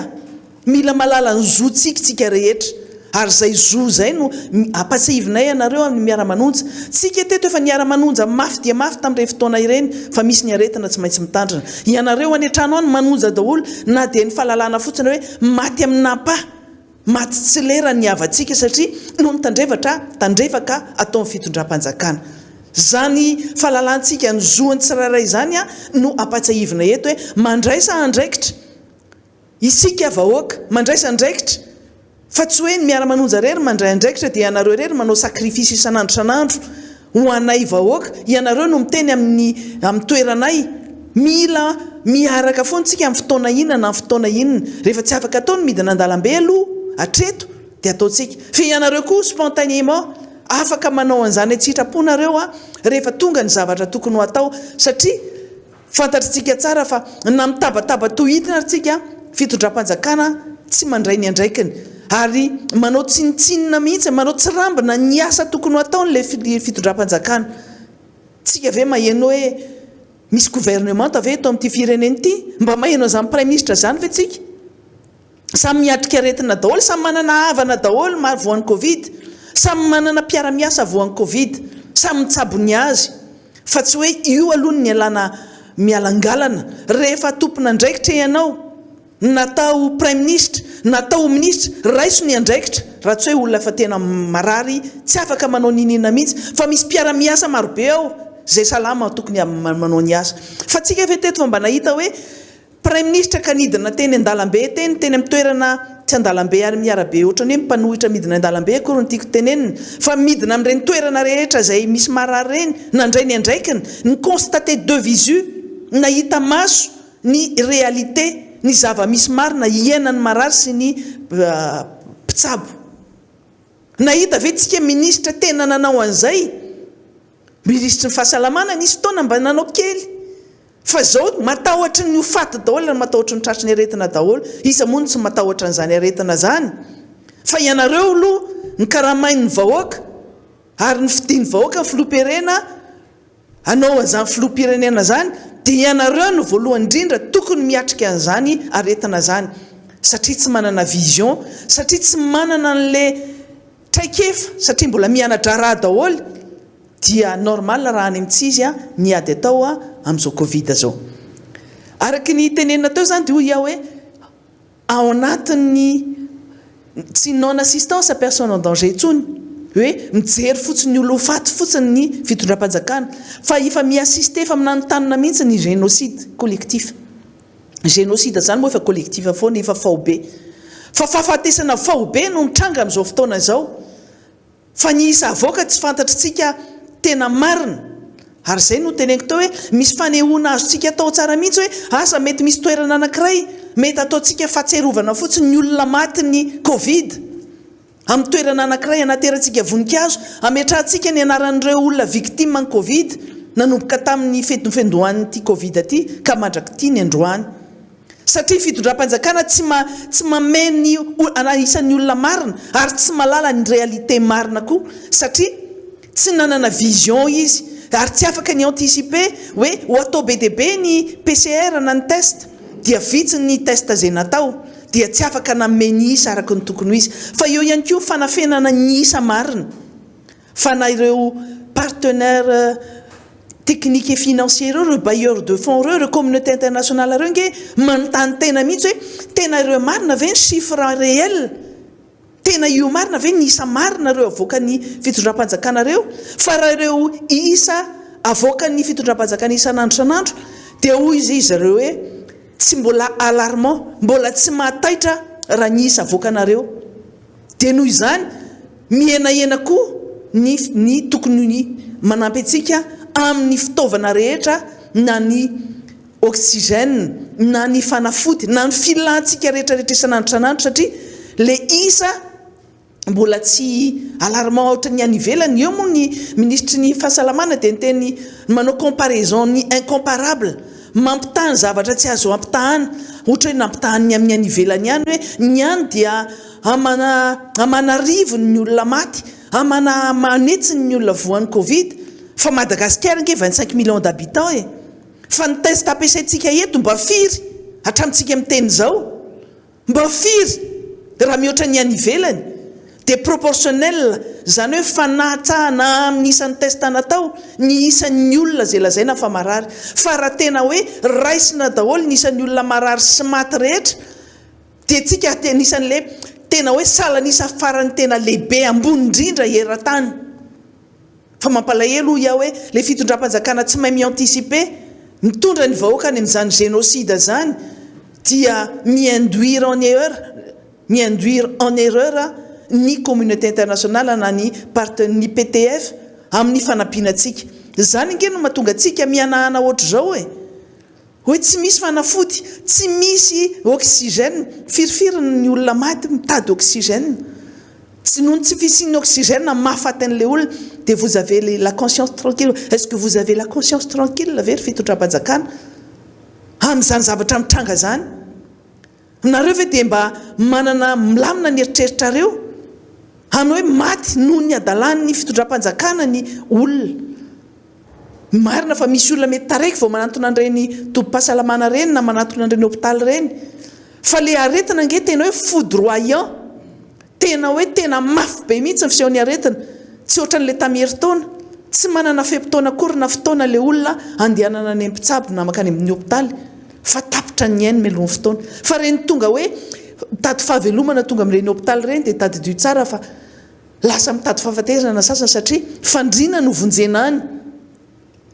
fa amin'ny fianakaviana mbola lasa mifampizara mandeha mitady fanafody etseroa tady oxygène isorana foana ny fifanapitsika rehetra fa mifanjakana tsy malala an'izany yaourta no meny anao meny chocolat ianao mova tsy mitovy an'le zaza andeha hianatra ho iaho hoe tia ny goûté andriana tia ny goûté an'lahy fa tsy zany no dadavina amin'izao fotoana zao tsy zany ary teneniko eto foana averintsika eto foana hoe na ny fanaovana ny oxygène io raha tsy nanana n'le resaka anticipation akory ny fitondram-panjakana satria tsy mahay tsy mahavita tena tsy mahavita azy ianareo satria reny raha tova pisefona raha ny resaka covid zany dia resaka tratra mila oxygène isan'andro isan'andro fa tsy mba nisy nijery akory hoe tsika nge nafantatra ho zany soam zany nanana ny lazany zany ary reo no nanao n'izany oxygène zany nifantatra teto Madagasikara hatramin'izay fa tsy mahafantatra zany soam zany tsontsika inona le olana ao anatiny ifirifiry ny firy zao ny isan'ny mpamokatra oxygène médical eto Madagasikara milaza ny any amin'ny conseil des ministres hoe nampitomboana 20 ny filana ny commande ny oxygène zany ve mba vision le fitondram-panjakana efa manarivorivony efa manalonalony ny olona marary dia mbola 20 ny oxygène tadiavina ny olona isan'andro mitady io zany inona daholo zay le mba vision tsy manana vision zany ke tsy vision à long terme na moyen terme fa zavatra à court terme zavatra ponctuel no ataon'le fitondram-panjakana zay le teneko foana hoe fitantanana épicerie fivarotana enta madinika no ay mitantana hany ka vola vidanana paty androany a ampiasaina vidanana bonbon dia aveo indray indray ampiasaina vidanana sigara indray rehefa kapitso ohatra zay le fitantanana ity fitondram-panjakana ity ary le culture le lazana teto za hoe le culture de médiocrité ny olona ratsy no ifaninanana eto zany culture de l'excellence zany moa dia anarana fotsiny tsy misy zany tamin'ny andro président Ravalomanana no nisy an'izany fa culture de mensonge mandainga sy kinafinafina laingalainga sy fitaka amin'ny BDB dia voafitaka hatramin'ny partenaire technique et financier satria na olona tokony hanampy ary dia tsy mahavita manampy satria le chiffre omen'le fanjakana raha hoe hay ve io fotsiny maty e hay ve io fotsiny vo e kanefa ny réalité hoy ao BDB ny olona maty ary ny afera mandeha amin'izao fotoana zao dia aferana lambamena sy aferana fanaovana vatapaty eto moa zany dia mampimele any amin'ny responsable ny DIRCOM ny président fa dia ienjehana indray ny any amin'ny CSB zao amin'izao fotoana zao dia hoe misy filaram-be any dia ireo olona ireo no lazaina fa manao business maloto ny fanafody le retsy ramatoa nareo dia tsy mba tompona ndraikitra mihitsy fa manilika ny ndraikitra chaque fois any amin'ny olona foana dia sy any olona any amin'ny CSB 2 reny ve no andeha hanao business na fanafody no lazaina fa manao business ay moa izy tia koa hoe misy hoe bizina maloto fa rehefa inona natao hoe bizina maloto dia efa inona natao hoe dia inona natao hoe bizina madio le ataonareo rehetrarehetra hoe business madio daholo bizina madio daholo reny atao hoe Colgate rety ny bizina madio reny fanomezana lalana ny namanamana sy ny akamakama rehetrarehetra fangalana ny tanin'ny olona sy ny karieran'ny olona reny le bizina madio fa rehefa olona milahatra fanafody ery amin'ny CSB2 dia bizina maloto fa ianareo ao fitondram-panjakana aiza daholo ny fanafody rehetra aiza daholo ny oxygène fa inona ny anaran'izany ataon'ny olona rehetra zany fa rehefa nareo no manao anazy dia bizina madio ary ahoana le 45 valizina lefa amin'ny vol de rapatriement mady atao avany alavany afany France nakaty Madagasikara inona daholo reo valizy PDB reo 570 anizy ireo bizina madio sa bizina maloto ary le nalefa tamin'ny Air France bizina maloto sa bizina maloto sa madio vous n'êtes jamais responsable de vos actes marina fa misy olona ratsy saina eto manareo paty mivarotra fanafody amin'ny vidiny lafo misy manao madinidinika any fa taratry ny ataonareo nataon'ireo olona reo kaza le olona madinika no anaovanareo bouc émissaire fa soyez responsable et assumez vos responsabilités mandreraka be le mahianao anareo ato jamais na tena hoe mandray andraikitra araka ny tokony izy normal be le mpitondra ny firenena filoham-pirenena zay efa tsy nalalany tsy nandalina loatra fianarana tsy manana bagage firy fa mbola entouré maka ny entourage mbola olona manory voana sy olona any amin'tsizy mihitsy ny zavatra ataony fianarana foana kely fiainana na tsy manana diplôma ary ianao mianatra foana ary mampiana tena ihany koa fa tsy manana paresse intellectuelle fa zany ny zavatra misy amin'izao na dia hijery ny vaovao any ivelany ihany ary ny fantatritsika amin'izao fotoana zao dia hoe ny olona vaccinodrome no problème amin'izao ny antsika mbola toerana ahitana ny marary ny olana ohatra ny hoe aretina tamin'ny tara herintaonantsika ny zavatra ataontsika amin'izao fotoana zao nataon'ny olona tamin'ny herintaona tany ivelany tany misy retard foana zany ny zavatra ataony fitondram-panjakana retardataire foana tara foana hoy aho hoe mametram-panontaniana hoe raha tamin'ny anatra angamba anao dia mety le nisan'le tara lava foana manao le maka bulletin d'excuse fa tara lava na manao le carnet de manoratra amin'ny carnet de correspondance rehefa tara lava foana fitondram-panjakana amin'ny fanapahan-kevitra sy ny décision zay raisina ny fepetra zay raisina tara de tara ary mitenena teto hoe culture du mensonge culture de cachotterie zany hoe manafikafina ny fiainam-pirenena ny fitondram-panjakana tsisy mahalala mihitsy tsika hatramintsika amin'ny teny zao hoe aiza zao ny vaccine aiza le procédure any COVAX hatramintsika amin'ny teny zao Enikenina hoe mety fanaraka amin'ny resaka vaksiny ahitana tombontsoa manokana ndraiky io ny mpitondra sasatsasany ao. Fantatra hoe misy miketriketrika business asa indray na bizina madio na maloto io raha mato dire comme présidence. Fa tsisy malala mihitsy hatramintsika amin'ny teny zao hoe aiza amin'izao fotoana zao ny resaka vaksiny inony tsy misy mangarahara mikasika an'izany mbi aizy tsika amin'izao. Ny olona rehetra efa manana ny mahazo ny anjarany daholo ny firenena mahantra rehetra. Madagasikara tsy mahafantatra hatramintsika amin'izao na dia anankiray ary. Zay teto ny teny hoe rehefa tsy anao ianareo fitondram-panjakana ameo an'ny privé tsara sitrapo ny fanafarana vaksiny dia aleo anao vaksiny zay te anao vaksiny. Fa miandry anareo fahateto nareo nge afaka manao any ivelany ihany nareo mbola misy armady ao, mbola misy membre en conseil d'administration ny armady ao, afaka manao bizina amin'io bizina io tsy io na maloto na madio arakaraky ny eritreriny io. Fa rehefa rehefa miteny hoe bizina zany dia maloto foana amin'ny bizina, afera maloto foana zany bizina zany ko zany ary ny anarany. Zay zavatra mitranga zay no entina amin'ity fitantanana ny firenena ty. Ary le tsy fananana vision zay dia hitataratra hoe avela ho faty ny olona, avela ho faty, avela marary ny olona, dia veo metsara avela tsy amin'izay manatitra fanomezana. Fetsaram-belatsinge zany amintsika. Fa malagasy zany tsy afaka mandevina ny havany zany, tsy afaka mamanginy ny havany marary zany, nge marary zany. Fa amin'izao fotoana zao zay ny zava-misy aloha dia hiainantsika rehetra. Ary manoloana n'izany zavatra rehetra zany hoy hoe isika vahoaka malagasy mila mahafantatra tsara hoe ny olona tsirairay, ny mpifidy tsirairay indrindrandrindra dia mila malala ny zony ary mila masa miteny mitaky ny andraikitra tokony takina amin'ireo fitondranareo. Fa rehefa tsy miteny koa tsika dia tadio tsara fa andihizan'ny olona ohatran'ireny vatolampy ireny, andihizan'ny vorona ohatran'ireny vatolampy ireny. Fa androany aloha marary dia mitsabo, androany aloha maty dia mandevina. Fa rapitso rafakapitso tadidio tsara. Fa matotsika ny fidy an'ireo mpitondra ireo dia misy zavatra ndrasantsika ao. Ary izy raha teo efa mila angilana, tsy misy afa-tsy ny mpitandro filaminana no mitazotazona anazy amin'izao fotoana zao. Io nge raha ohatra ka misy olona mitarika fotsiny zay tsy mahazaka intsony ny fampijaliana miseho amin'izao firenena zao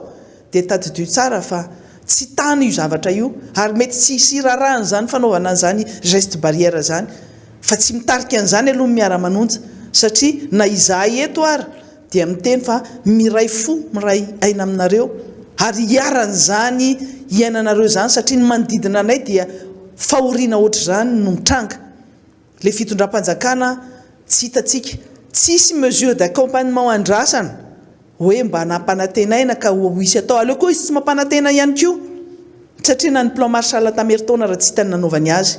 Vola nge tao anatin'izany loi de finance zany, tao anatin'ny LFR 1043 milliards d'ariary hiatrehana ny fanarenana ny économie malagasy. Fa izao mampalahelo hatramin'ny transporteur ny orinasa sy rehetrarehetra mipandrarà dia tafiditra tanteraka ao anatin'ny fahasahiranana daholo. Ny olona marary tsy mihodina ny toe-karena. Io araka ny tenena hoe na anao confinement na tsy anao confinement dia tadio tsara fa maty foana ny fitondram-panjakana. Maty raibe, maty renibe, na maty inona tsy fantatra tsony zay fomba filazana azy. Fa ny zavatra misy fotsiny dia tsy masama ndraindraikitra izy, ary tsy alaporteny koa na ndraindraikitra ary. Be amby fotsiny, oeraoerany be dia be hatramin'ny heritaona mieboebo maka an'izao décision sy fepetra tsy mifanaraka amin'ny filan'ny vahoaka zao. Dia mbola mitohy zany hatramintsika amin'ny teny zao. Zavatra tsy ilain'ny olona no ataony, zavatra tsy ilain'ny olona no omeny. Fa ny ministera sy ny gouvernement tafantatritsika izay misahana sosialim-bahoaka, mba misy mahafantatra ve misy ministera amponina ve ao? Mba mahafantatra ve misy ministera fahasalamana marina ao? Misy ministera ny varotra ve ao? Ny ordre ny médecin zao, ny ordre ny pharmacie maly dia efa niteny fa hoe hiakatra 5 isanjato ny fitim-panafody. Inona nataon'ny fitondram-panjakana manoloana an'izany? No izo no mahatonga zao situation ohatra zao. Raha tsy tara ny fandraisan'ny fanapahan-kevitra tsy niditra teto ny aretina. Zao ny Covid-19 variant sud-africain tonga eto. Iza no napiditra an'io nga io nandeha tongotra tonga ho azy fotsiny teto. I filoham-pirenena inge milaza fa ady lehibe no atrehantsika. Fa rehefa ady lehibe dia miaraka amin'ny fitaovana lehibe miady amin'izany ady lehibe tsy tamazo zany fa tsy misy an'izany atao amin'ny fitondram-panjakana ny olona nomena tsiny ny botry nomena tsiny nitondra an'ireo variant ireo ny hafa nomena tsiny fa tsy mba ny hoe inona indraikitra niraisina tsy tokony tsy voarainy fitondram-panjakana tao anatin'ny fotoana tokony andraisana anazy ozy iza hoe tara lavo tara foana amin'ny zavatra rehetrarehetra izay atao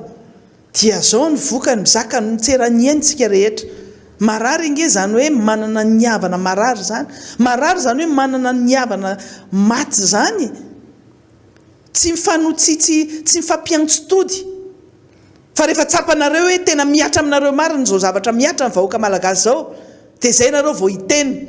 any ivelany any amin'ny firenena any Équateur any Pérou ny président de république nasany teny ampabe maso hoe tena tsy vitany ny aroan'ny vahoaka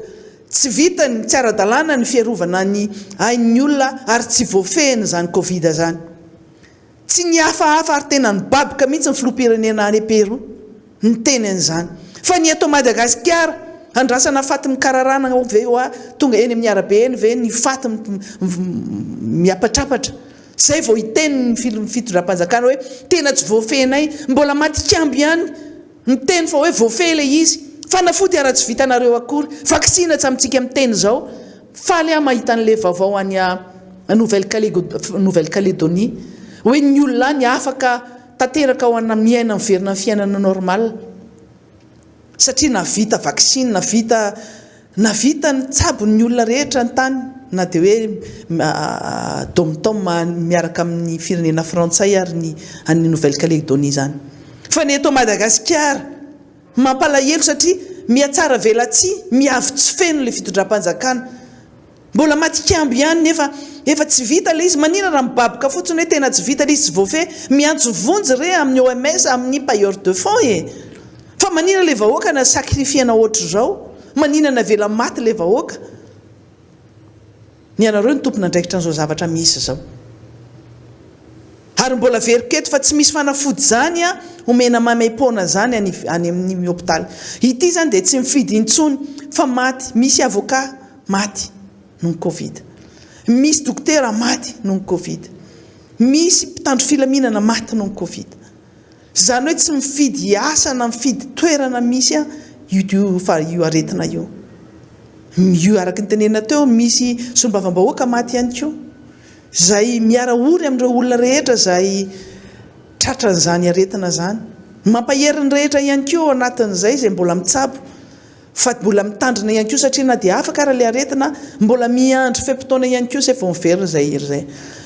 mbola tehiteny ny tena ao anatin'izay zavatra zay tapitra ny lera tsy maintsy faranantsika satria tsika manaja ny fotoana dia mametraka ny veloma finaritra amintsika rehetra aloha amin'ny manaraka indray manao misimisy fa ny androany aloha zany dia tapitra zay dia averintsika any amin'ny antenne ny fandarana ary makahery antsika rehetra ihany koa dia veloma finaritra daholo indray